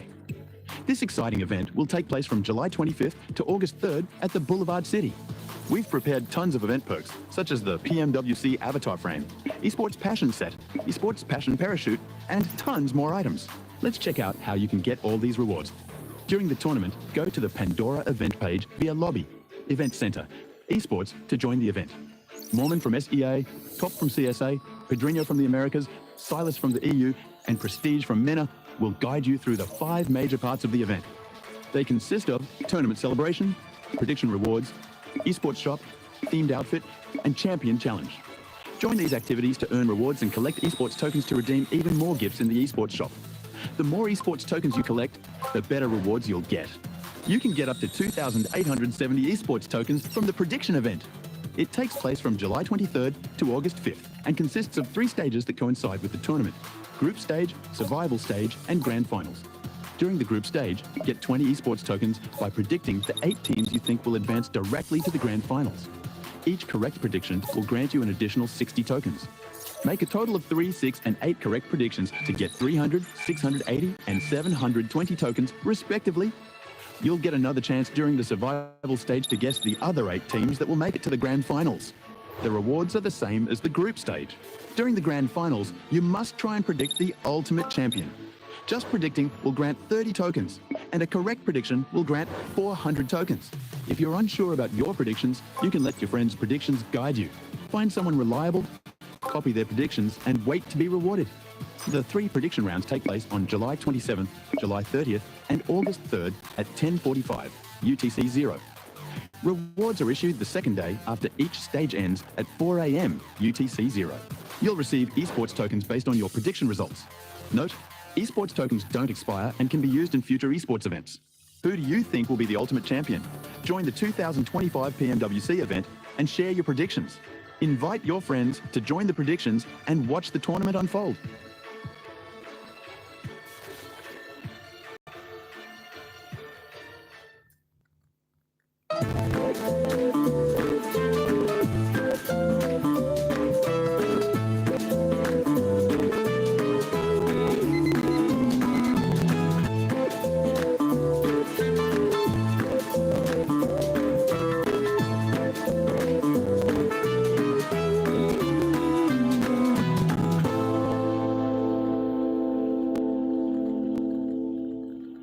irate, R8, pretty great. 100% out, 8 out of 8 coming from them here in this game to start Miramar. We have got ourselves a brilliant victory for them here at PMWC. Joining me, we have ourselves Neptura as well as Maxman to talk about this one. And we have got ourselves finally an R8 win here. Neptura, very well done. It's very nice to see. We wanted to see that in group stage. We didn't really, but there we go. And we finally see it here, and it was a really nice one indeed. It's not just an R8 win. This is a MENA podium. Yes, right? it is. R8, you have Power, you have Vision. We're like, oh, they've been kind of underwhelming this tournament so far, but no, they all get to the podium finish. And actually, every team kind of had their very good plays of their own. Of course, Power taking a very strong position super early on. R8 just sweeping the northern side, and Vision being very opportunistic on that fight versus Fireflux and the side of Nongshim Red Force. So they all deserve to be up here on that podium. A tough circle and an attempt at gambling for some of these compounds here, but in the end, it pays off for some of the teams like Power, of course, who admittedly, they don't get themselves the win overall, Neptura, but they were in this compound for so long. They had the pick of the litter about which compound they wanted to go for, and it seems that they picked right. 13 elimination points is way more than I thought they got. No, but I will say R8 took the win from Power in such a way that to me makes sense, right? Because we've been talking, kind of going back and forth about R8, the momentum they were able to build. They had to get to that position in the first place. They weren't, quote unquote, zone blessed, as a lot of people like to say, right? Whereas Power, yeah, they did get a lot of eliminations, but when it comes to that final push, they just didn't have that momentum to back them up. And so for R8, they were able to overpower Power for that reason, because they had to get so many eliminations and fight so hard to get to that second place. Look, we're going to say a lot about MENA this game. Did Alpha 7 just get 1 point again? Like, I am scared for Alpha 7. You're concerned? Very much so. I am also concerned as we take a look at all these numbers coming in from this game as well. I mean, considering that I think there is a world where they may probably do skirt by survival, but if you're getting 7th or 8th with these kinds of performances for Alpha 7, it is now time to get concerned. With only 12 games here, Max. Sorry, the way they're playing here, I don't see them taking home the trophy for the second year in a row. Like, not they're nowhere near to the way they were playing last year. And that was with McGrellin, a player that was not even supposed to stay with the team that long. So I'm very surprised why they just can't find those entry points in the circle. As you go through a few of these highlights here, and yeah, R8, looking back on them, and you said it already here, Ned, how good they were on that northern side. They were just sweeping, very opportunistic, getting these ridge controls. Circle finishes like this is all about, do you know where the good ridges and dips are? And if you do, how can you leverage them to try and get the chicken dinner at the end? It's always really good as well if you have a zone that is going to actually go more towards your drop location as well, right? Because, or near perhaps one of your rotations, because this is where you really get to have that map knowledge. You know your rotation path, you know the area around your drop spot very, very well, or you should. And so for these teams at this level, yes, they are going to know that. So all these little ridges are very, very well known to them. I'd agree. But for looking at R8 at the end of that match, they're actually able to keep your main fragging duo of Ida and Prestige. Like, they're the two guys that they've been around for, what, 3+ years now in PUBG Mobile Esport? When you look at the teams from MENA, you are looking at those two players that are MVP material and able to just actually overwhelm the side of the Power that had 2 players in Easy and Alhaji. There's also an MVP contender of his own. But good to see MENA stepping up in big ways here today. It's a very important win, considering I was a little bit concerned about watching some of the moves that they were making on Erangel, but if they can kind of capitalize on Miramar a little bit more here, this will be able to put them in good stead. Considering nobody's running away with day one just yet, I want to say. It's kind of relatively even towards the top. Nobody's really sponging up a lot of those points. So that will mean that the cutoff, to a degree, Max, will be a little bit less, which could give Alpha 7 a little bit of a reprieve going into day 2. But they've got to turn it on, man. You're telling me there's a chance they could make it. Maybe. I think the point threshold is going to be a little bit lower than what we had possibly going into the group stage. But actually, looking at Power's final point, they do hot drop, normally in Picardo versus Regnum Karya. So if they don't win that, maybe we see a Regnum Karya win. There's something you want to try and avoid because you had 2 big hot drops. I want to see that fixed on Miramar. Well, of course, before we get into our next game, it is now everyone's favorite segment of the day. Max Man's Grenade of the Day. And yes, full screen. Oh yes, we're back for Maxman's Grenade of the Day. And today we got 2 nades coming your way. Starting off, an absolute fail here from RET Esports. They're chucking the nades all over the place, crashing into the wall next to the side of Regnum. And Yangon also trying to take the engagement here on this final chicken dinner we had earlier on our angle. But Yangon, they had the nades, they had all the utility in their arsenal ready to strike at the end to wrap it up. And this nade in particular, here you go, look at the timer, down to the last 2 seconds, chucks it right over onto Silas, and he is gone right back to the Shadow Realm. That was a game-winning nade, possibly for Yangon Galacticos. Yeah! All right, brother. All right, I like that. Yeah, bro. You did sort of alternate between growly and then normal Max voice as well. Oh, look at that. Oh, that was actually a really good nade. Yeah, that's not bad. Yeah, Pretty decent. Snap turret. Did you enjoy Maxman's growly nade of the day? Yes. Yeah. Well, jeez Louise. Okay, Granny. That was, I don't know what that was. They did. Was that an attempt at growling? Possibly. Stop that right now. Don't do that again. No. Okay, that's just for Max. We'll leave Max's nade of the day to Max. Thank you. Fair enough, yeah. But this now leaves us in a very open spot, right, for our final Miramar of the day, as we take a look at all of these players getting ready and good to go. In fact, I am getting word that our teams are almost ready. So without further ado, after that lovely nade of the day, let's head over to the casters of the day. There's another duo. They're also really good. We'll see you in a few. X-Man! Grenade of the day. That was your best Texas accent I've heard yet. Hey, man, we're going to be playing some more PUBG Mobile. I don't know where that's from. That's more like Louisiana way. But if you guys want to figure out exactly where that's from, well, you need to head over to the map or our official map feed. Of course, you can check that out on our PUBG Mobile Esports YouTube channel so you can see where all of our players are at all times, unless they've been eliminated, because then they won't be on the map feed anymore. That's a fact. Because they'll be out of the game. Yes. So you won't be able to see them. Yeah, exactly. Yeah. But what you can do is rewind it. Ooh. Then you can see them there anyway, even though it won't be live and up to date. You get what I'm trying to say, all right? What I'm trying to say is Maxman has excellent grenades. Only the best grenades. Yes. Everyone says so. Yeah, the close-up really is what sent me. It was the close-up after. We need more Maxman close-ups. We absolutely need more Maxman close-ups. That's that guy. That's the guy. By the way, I heard the French slander earlier. Was that towards Maxman too in the last map? Well, I don't think. I feel like he catches enough flack as it is, so no. Yeah, we'll keep that one going. We'll keep it going. We'll save that in the pocket. We'll save it. We'll save it. Look, Game 5 was phenomenal for a number of different reasons. You know, it's like I look at R8 taking the win in the fashion that they did, which was incredible. As we got the both hands once again, that thing is just everywhere. But, you know, we started it with Falcons getting a tremendous clutch, taking down Alpha 7 early on, which begs the question, another hot drop. I don't know. That might end up happening for Alpha 7. They need some confidence for power. Al-Haji taking a little nap, keeping his eyes nice and fresh, ready to go. Out here in the Riyadh sun, it is very toasty, but our teams need to keep it cool, calm, and collected in towards the final match of the day. Of course, we talked about that bubble earlier on the matches that we've had so far. And we're hoping to see at the end of all 12 matches, so at the end of tomorrow, a 70-point boundary. So today, getting over 35 points is where you want to see yourself sat.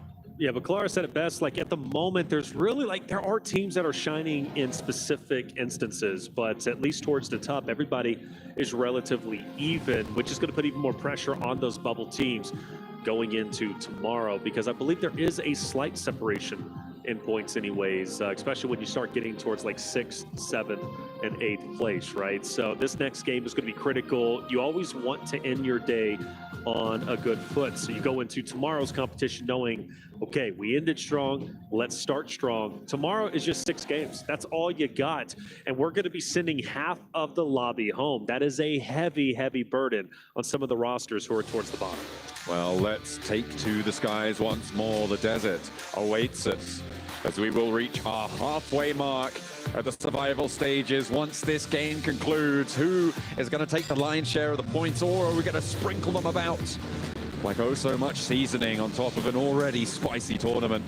The flame path coming on in.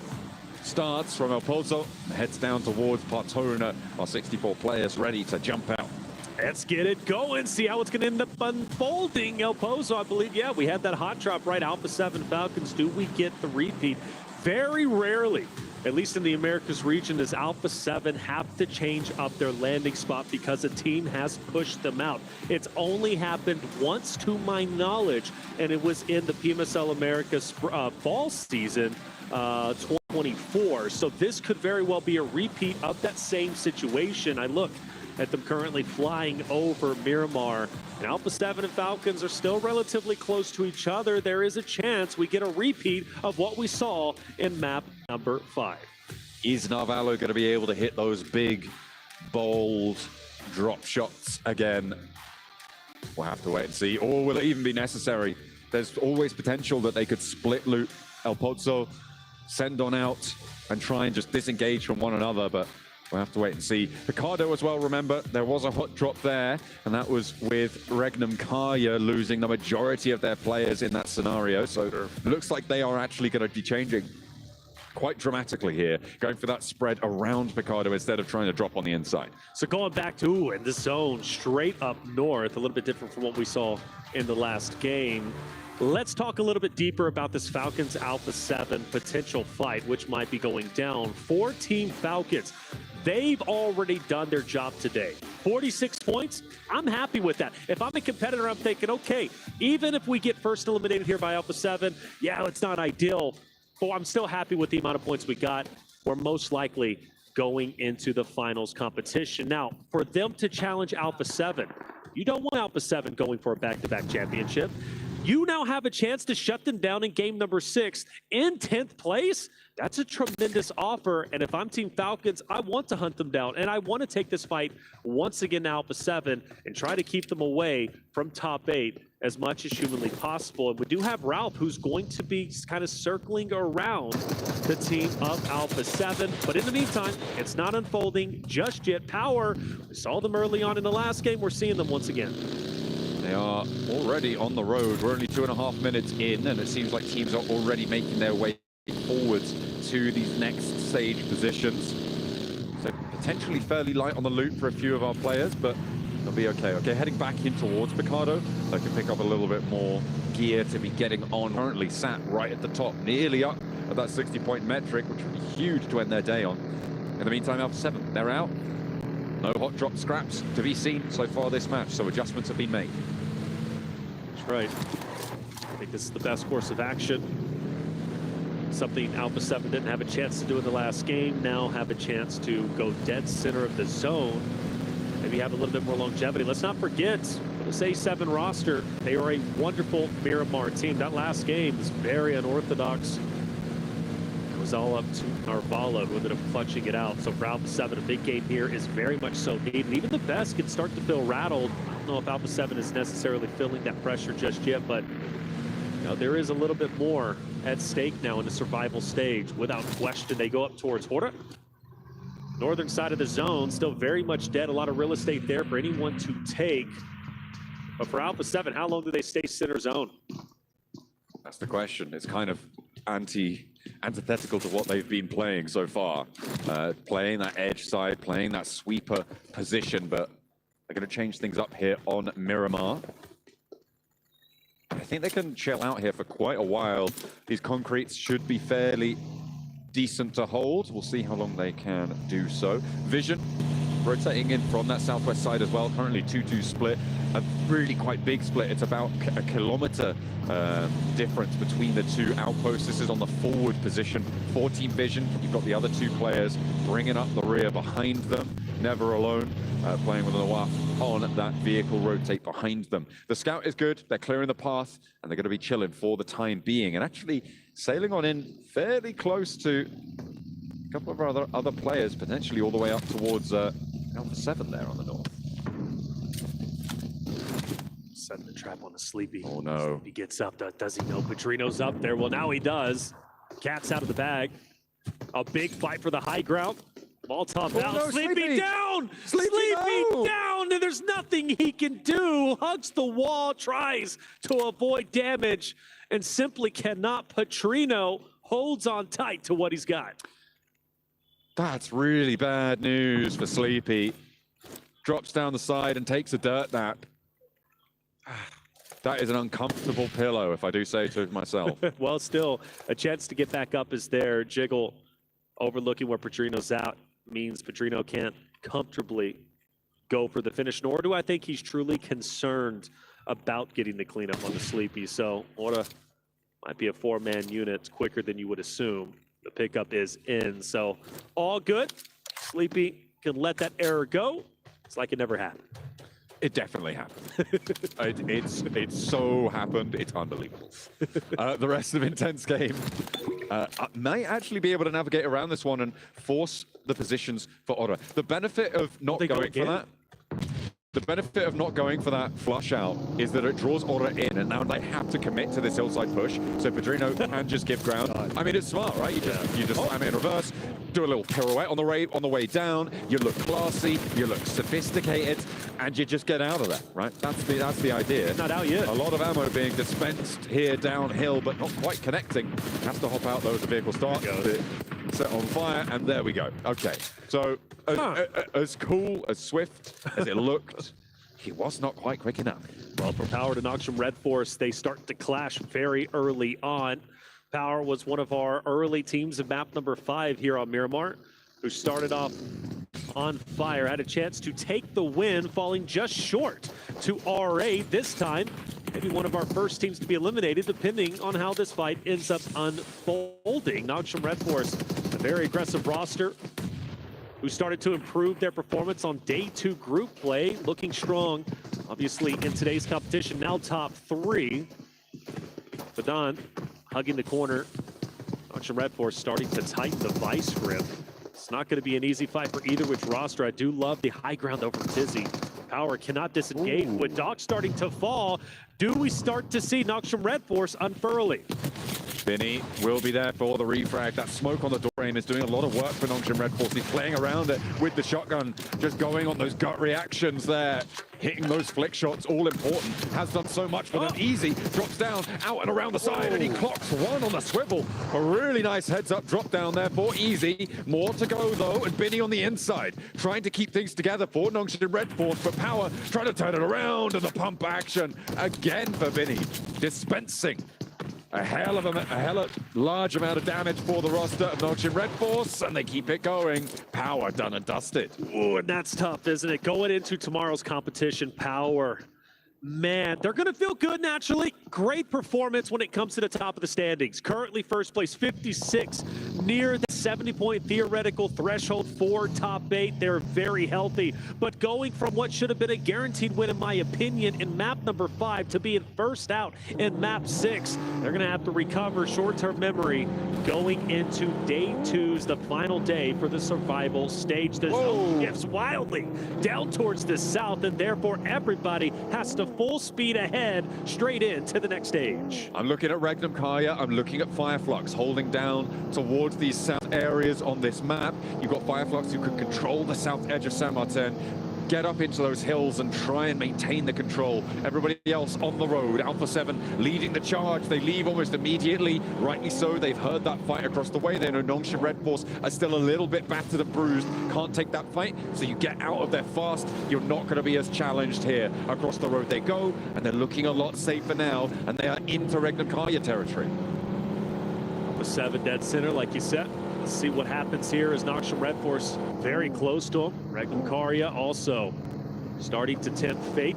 Alpha 7 pushes up. This is a must-win fight. Alpha 7 needs to stay alive. It is critical. They break into top 8 by the end of the day, and some great utility has already been thrown. Revo is starting to take over the high ground, pushing where Wild is currently at, just down below. Loxy, a solo at multiple times, who has managed to stand his ground. This time has a full force around him. It's only going to make him a better player. Squash, pre-fires, no connections, and the dance will continue.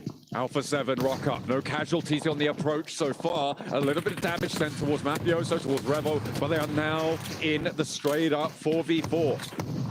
As Regnum Kaya holding the ground. A lot of damage sent over to Mafioso and a 1-4 trade on the off angle there. Silas finds a second as well. Looks to put Alpha 7 back down into the dirt. And it's all up to Revo now as they're finding the shots for Regnum Kaya. His hold is monumental. Toshpik is traded off, but one is not enough. And Alpha 7 end their day in the bottom half of the lobby. That is so tough. Regnum Karia putting the final nail in the coffin for Alpha 7's performance in day one survival stage. They will officially finish outside of top 8. Tomorrow has to go so much better if they want even a chance to go to the finals and defend their title from last year.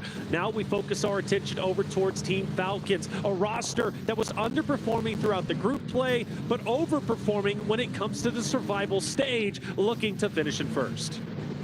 Alpha 7 really good at Miramar, by the way. 1 point, no points. It's kind of crap, really, isn't it? It is. It's not what you want to see for Alpha 7. And my concern, though, John, is like they go in Americas and they underperform. They do. Let me take it back. Stage 1 of PMSL Americas, they've overperformed, beating the second place team by over more than half, or more than double if I'm not mistaken. Sure. Then they go into stage 2, they start to slow down a little bit, second place. Now, still impressive, right? But we're talking Alpha 7 here in Americas where they should be dominating. And then they go to grand finals and they start off very, very slow. Let's not forget, they only qualify for this stage, for PMWC in the final game. And it's because Wolves dropped the ball going to the Depth Shack and basically not even choosing to play the final game. Of course, they did, but just too slow. And well, they didn't have a game plan. Alpha 7 barely skates into top 3, finishing bottom 3, right, for their region, which they should have dominated. And now they're in the survival stage. The pressure is on, and now they're not even top 8 going into the second day.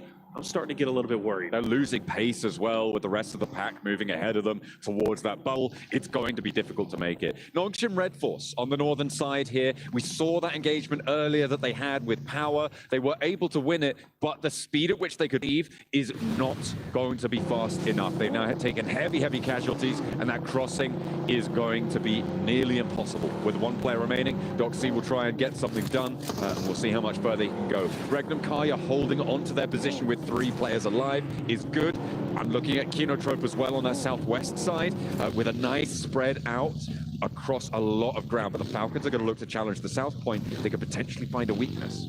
And I think the weakness is going to be Plur.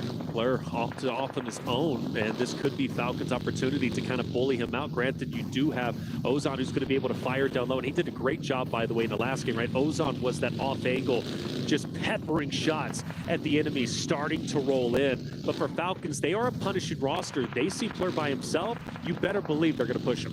Yangon Galacticos on the western side, currently taking heavy punishment from Aura to their north, who do still have to rotate themselves, and Vision to their north as well, who do not. And they are going to be able to hold down in this compound. You can see Yangon Galacticos further up and ahead on the south edge of this one, on the exit from Monte Nuevo.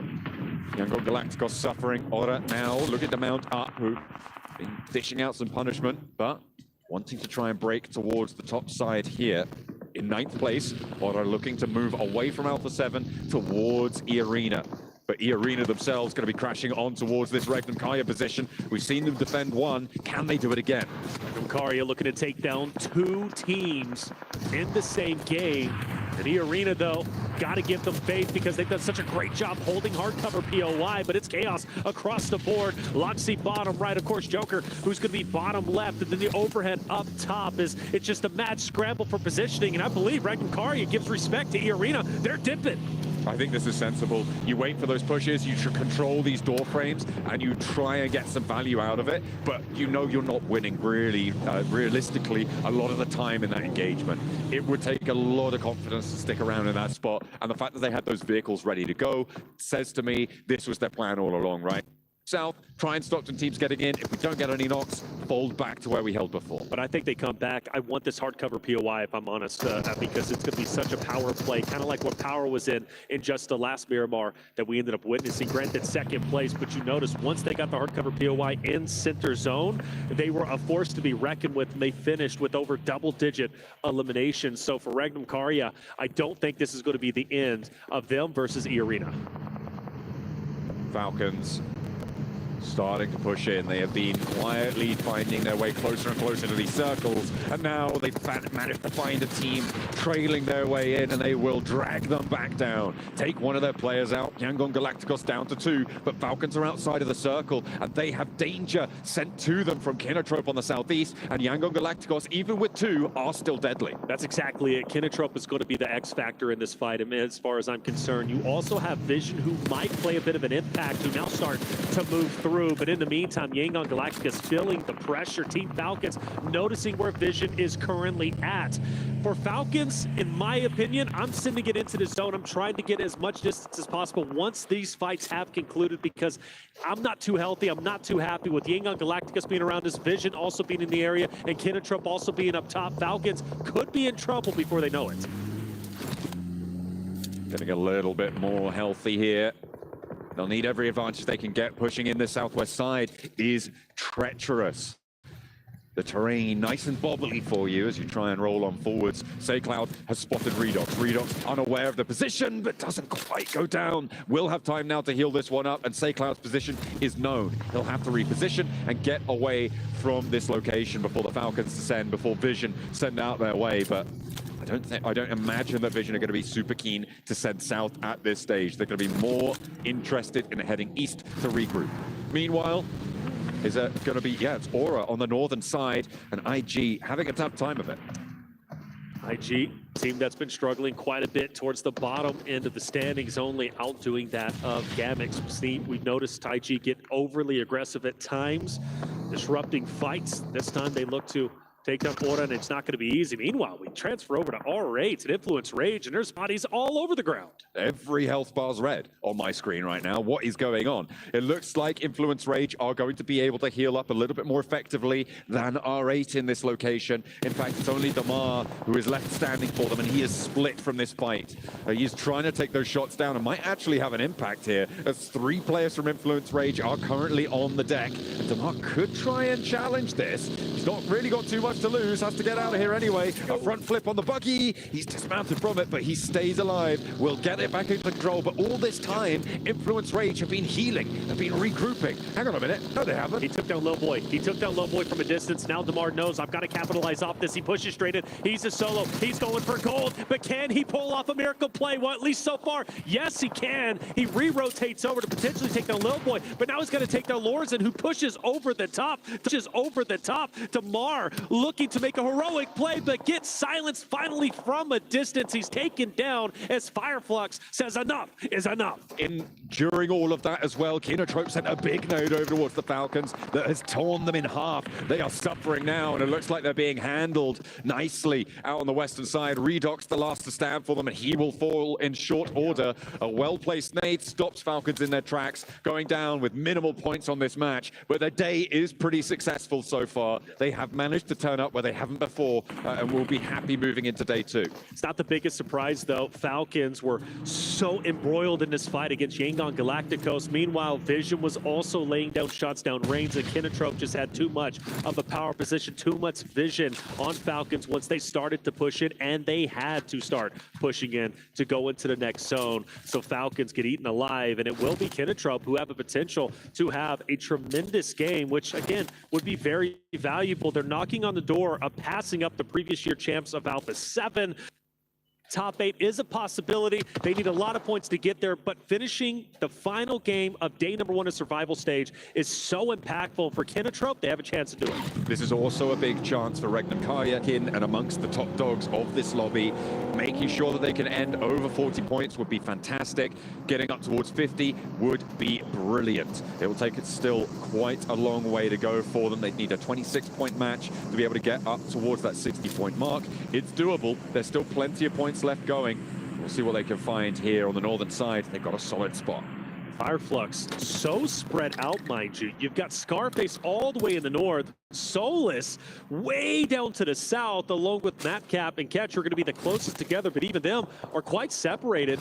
And Scarface is feeling the pressure as Loxy takes him down. John, do you think that spread is a bit too much from Fireflux's perspective? I think that you could definitely argue that. Yes, I think it's fair enough to say that it was way too bold for Fireflux there to keep that one going. Perhaps they didn't have the rotational capacity. Perhaps they'd run out of vehicles. Not entirely too sure. But it looks like they're going to try and re-establish this split. I mean, there's no one really challenging them here. At this point, everyone's pushing in south or north or west. So they are trying to just cover this ground. But I think leaving someone on the far side of the... beg your pardon, on the far side of the road may be a bridge too far. Yeah, it's a bit weird for me.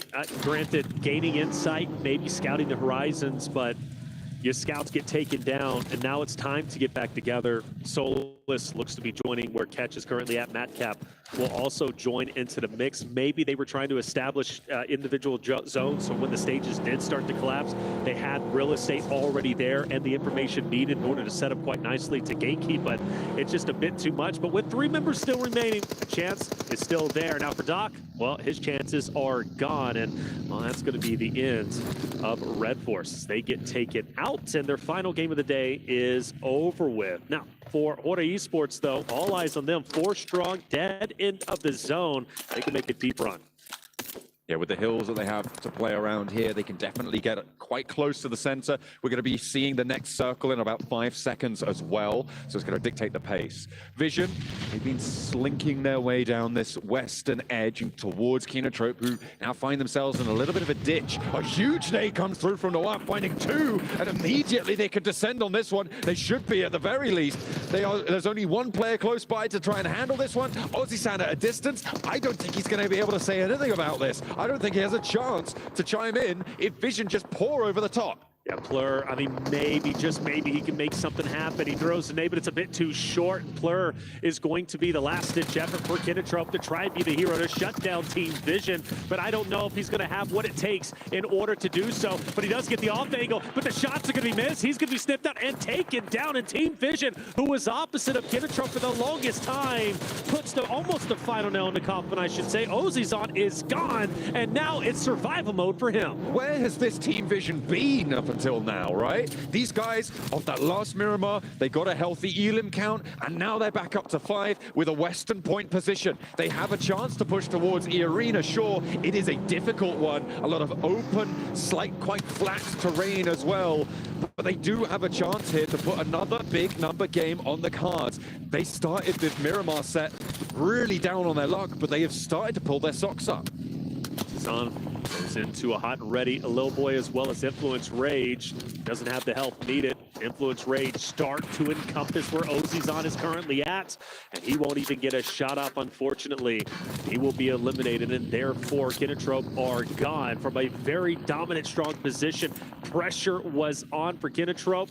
They get 3 eliminations. I'm thinking they're going to have a deep run, maybe even surpass the performance of Alpha 7, but they fall short as Team Vision take them down in conjunction with Influence Rage. I'm looking at Vision right now. I think they have the most difficult approach here. Wouldn't be too surprised to see them sweep around to the north side. It looks like they're trying to consider that as well. Over towards Ora. Move out into that open ground that sits there with the circle. Having the compound in the southwest quadrant. It's not necessarily going to be ending up there, so it could potentially be an advantage to be on the outside in this scenario. Could be. Regnum Karya disengaging from the arena earlier, right? You talked about it, you said that's a favorable play. I think maybe there's going to be another contest for the hardcover POI, but no. Regnum Karya being where they are, I actually favor them. I think they're in a wonderful spot. The arena now starts to inch their way closer. Everybody knowing this compound is going to be so impactful for the future stages, and everybody wants a piece of it. The difficulty for E Arena here is that the positions that they hold have so much open ground around them inside that compound, right? We saw that side shot from Team Vision's perspective. There's just this open wasteland of nothing that sits between them and Regnum Karya on that northern side of the compound. To make their way north would be really, really tricky. It would be a better use of their time to play around where Mormon is playing, right? That east side of the compound, try and stretch up a little bit closer to the edge, have access to the hills, and potentially take a couple of shots out towards Ora, towards Influence Rage, towards Fireflux's remaining players. Vision wants it. Vision wants to push in. Magnum Kari gets a piece of the building in the next stage. The arena going to be quite healthy where they currently at. Need Sakura as well as Joker to join into the mix for Vision. Well, they've got to make a decision, and honestly, going south, you go into E Arena, you go north, you got Magnum Kari who's going to be looking directly at you. You said it was going to be difficult for Vision. Well, now the job just got even more difficult. It is really, really tough stuff here.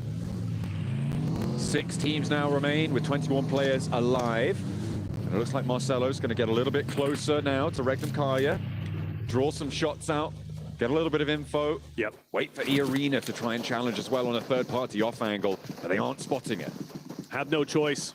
Vision, they've got the man advantage, but they've got to break into the cover. It's not going to be easy, but it's their only go at it. They focus on the Loxy first. Right. Loxy, though, does a good job taking down a combo. In fact, he's going to get the full finish onto Alone. Marcelo off to the right will also be taken down. Volt, the last chance, the last dance for Team Vision to make anything happen in the final game of day number 1 of the survival stage will end in a wonderful hold. But here comes the third party, E Arena. They're out for blood, and they want to finish off Magnum Kari. They've heard this fight popping off. This is the only team that was holding them from moving north, and Magnum Kari's sightlines get pushed off the angles. They don't have time to heal because they've got more players descending upon them. Tony K, nade in hand, Wild desperately popping that first aid. The Molotov on high keeps Loxy back off the window, and Tony K plays forwards, and he opens the door, potentially to his demise, but Silas not going to go down just yet. Tony K hopping up, trying to challenge on the high ground, and might be able to do it, but slips low, and in the meantime, E Arena have lost a player on the off angle.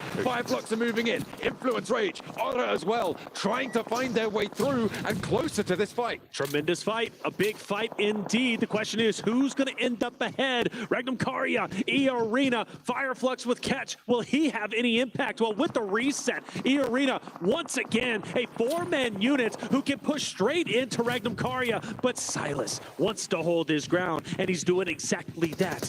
With the choke point of the stairway, he knows if anyone pushes up, they're good for dead. Silas needs to hit the shots needed, but no one is going for the challenge just yet. Magnum Kari still has a little bit of distance. The fight will stagnate once again. Silas, the big dog with 5 elims, sat at the top of the performance charts for Magnum Kari here in their final moments of this hold. Alpha 7 couldn't do it. Vision couldn't do it. E Arena taking a crack at it.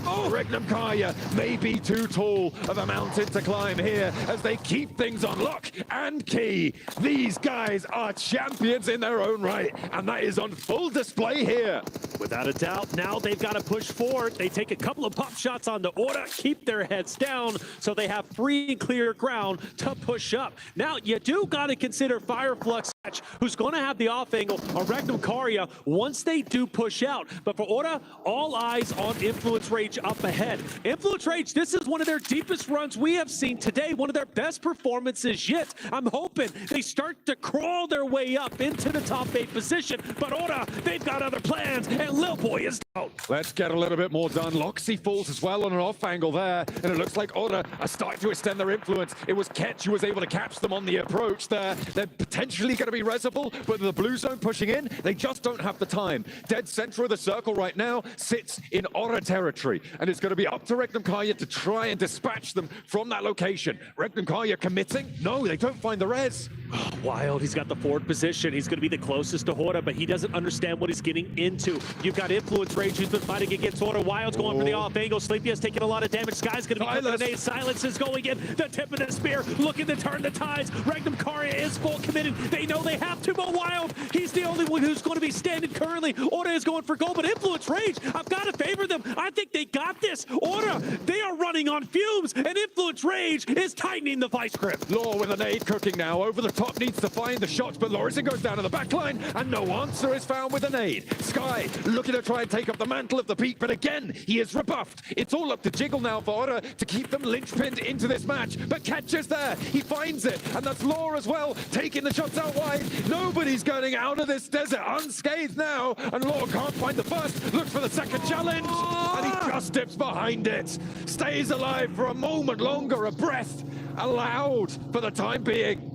Sleepy Sleepy's the one to watch out for. Catch as well. Look, Fireflux can still very well win this with a solo, and it could in fact happen. Sleepy's going to take down Law. He's going to be gone. No Fears once again dropped. Diego's going to be pushing up onto Orda. The nade's going to be cooking. Orda's actually out, and now it comes down to a 1v1. It's going to be Catch versus Diego. Catch, the madman from Fireflux. They've been playing on drips and drabs for so long, and they managed to find it right at the end. What a crazy turnaround for Fireflux. They play in the shadow of Team Vision and Regnum Kaya on the compound. They play Split, they play Snake, and they bite.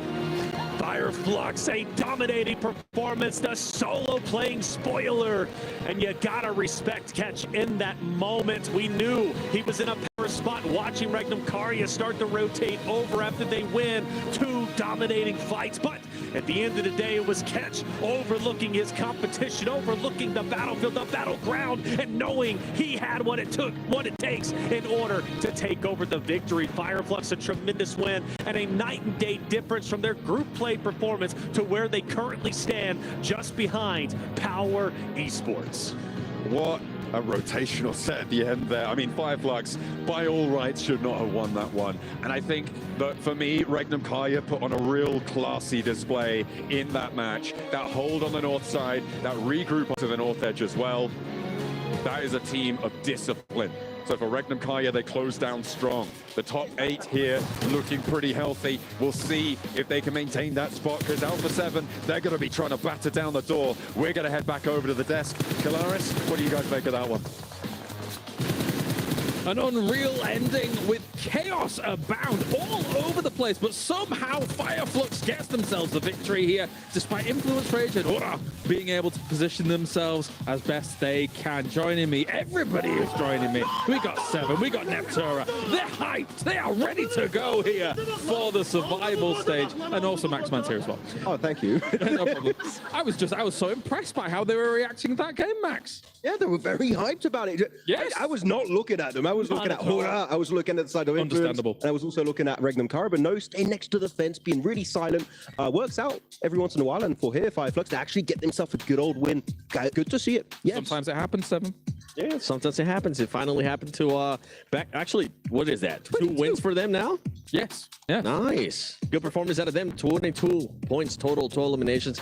Really super top heavy, I feel like, for this match. Influence Rage too, 13 points.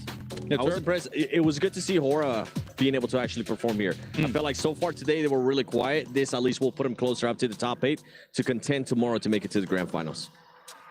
I agree. I think it's going to be interesting to see who can actually try and beat them coming into tomorrow, right? Because we have seen, as we said earlier, not many teams just go for it. We haven't seen another alter ego. We haven't seen that domination from any one team. So everything is very close. So this match in particular has been super interesting points-wise to see how that leaderboard has been shaken up. Yeah, it's a lot more even going around the board here for the survival stage. You just don't have one big team dominating everyone. Even though Power had a really good day too, looking at this one.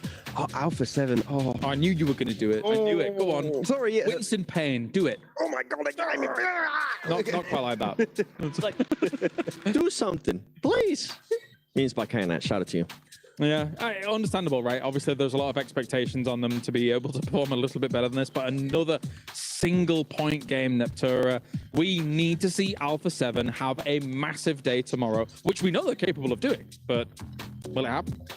I wish. You wish? I wish. I wish. I wish. I wish. I really wish. I really wish it happens tomorrow, because otherwise we're not going to see much from them in the finals, like, at all. No. So, what do you do in just another 6 games? They're going to have to do an alter ego all over again if they want to actually make the top 8. And the way they're playing now, it's not happening. The thing is, they also... That was very British, by the way.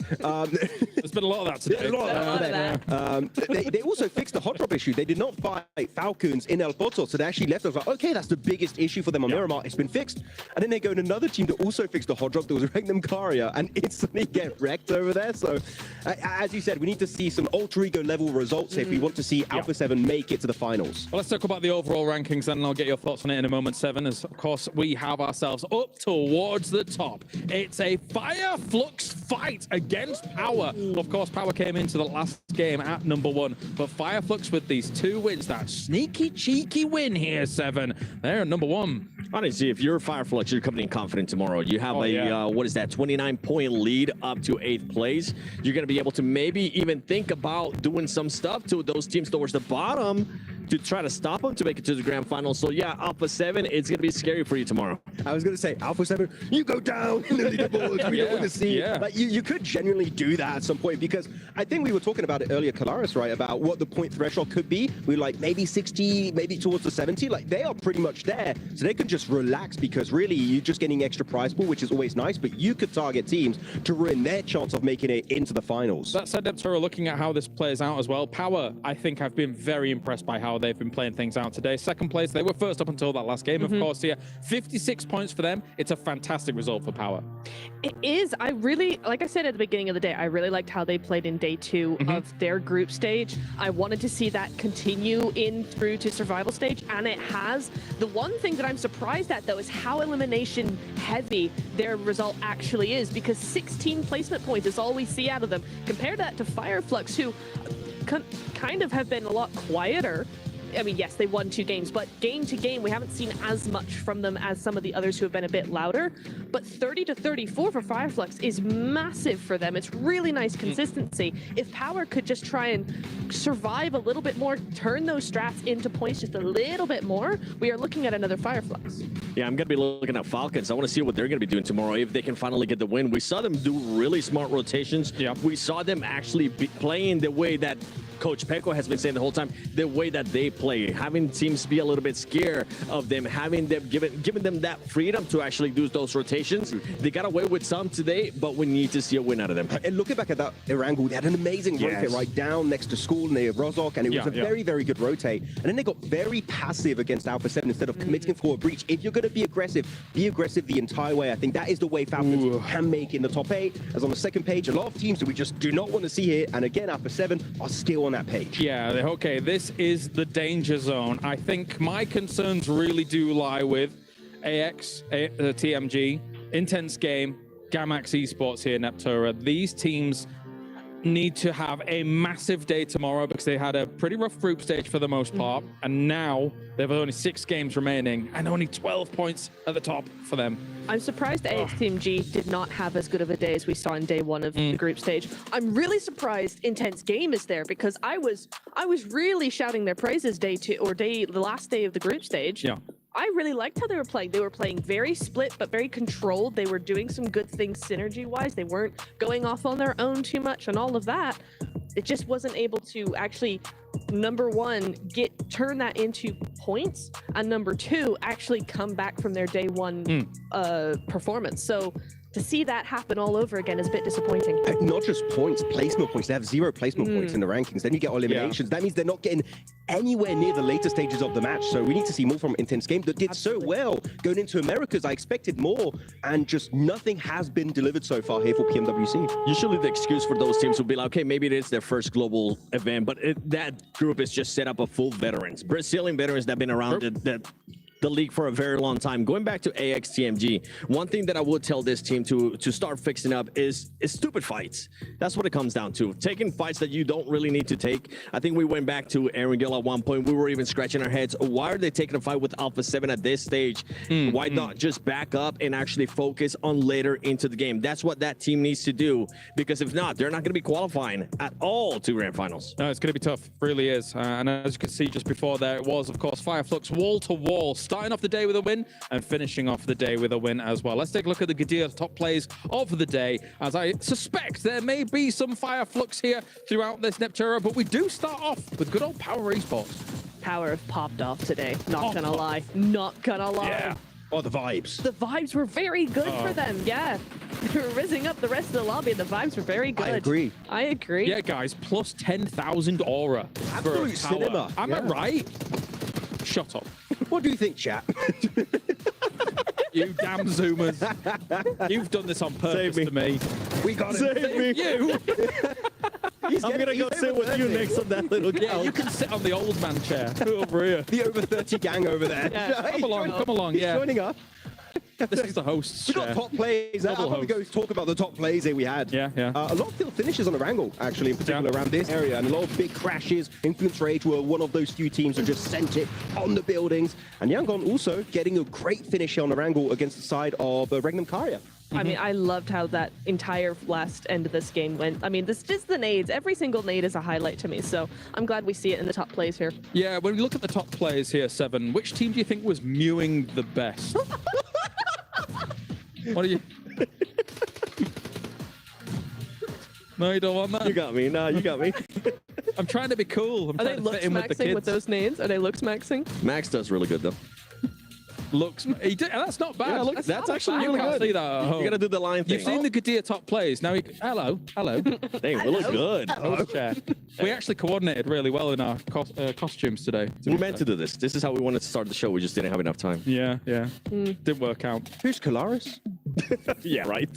We look a little bit different. We look slightly different. Slightly. Same, but no same. Well, that was fun.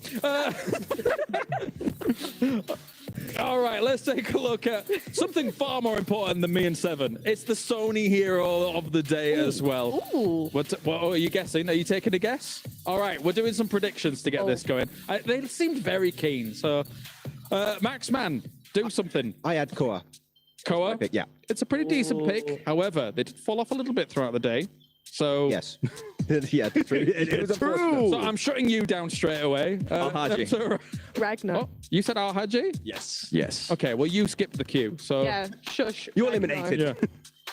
Ragnar. Okay, Ragnar. Okay, sorry. Ragnar. What about you? Me? Yeah, you. No, I abstained from this vote. He's doing a 7, man. That's the best part of being So the host. I know. Yeah, I'm going to tell you to shut up again.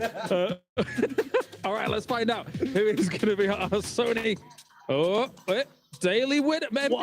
Scarface. Okay, to be fair, even like after the second game or something like that, I think he had 9 limbs already. Never mind anything else that was coming in here, Max.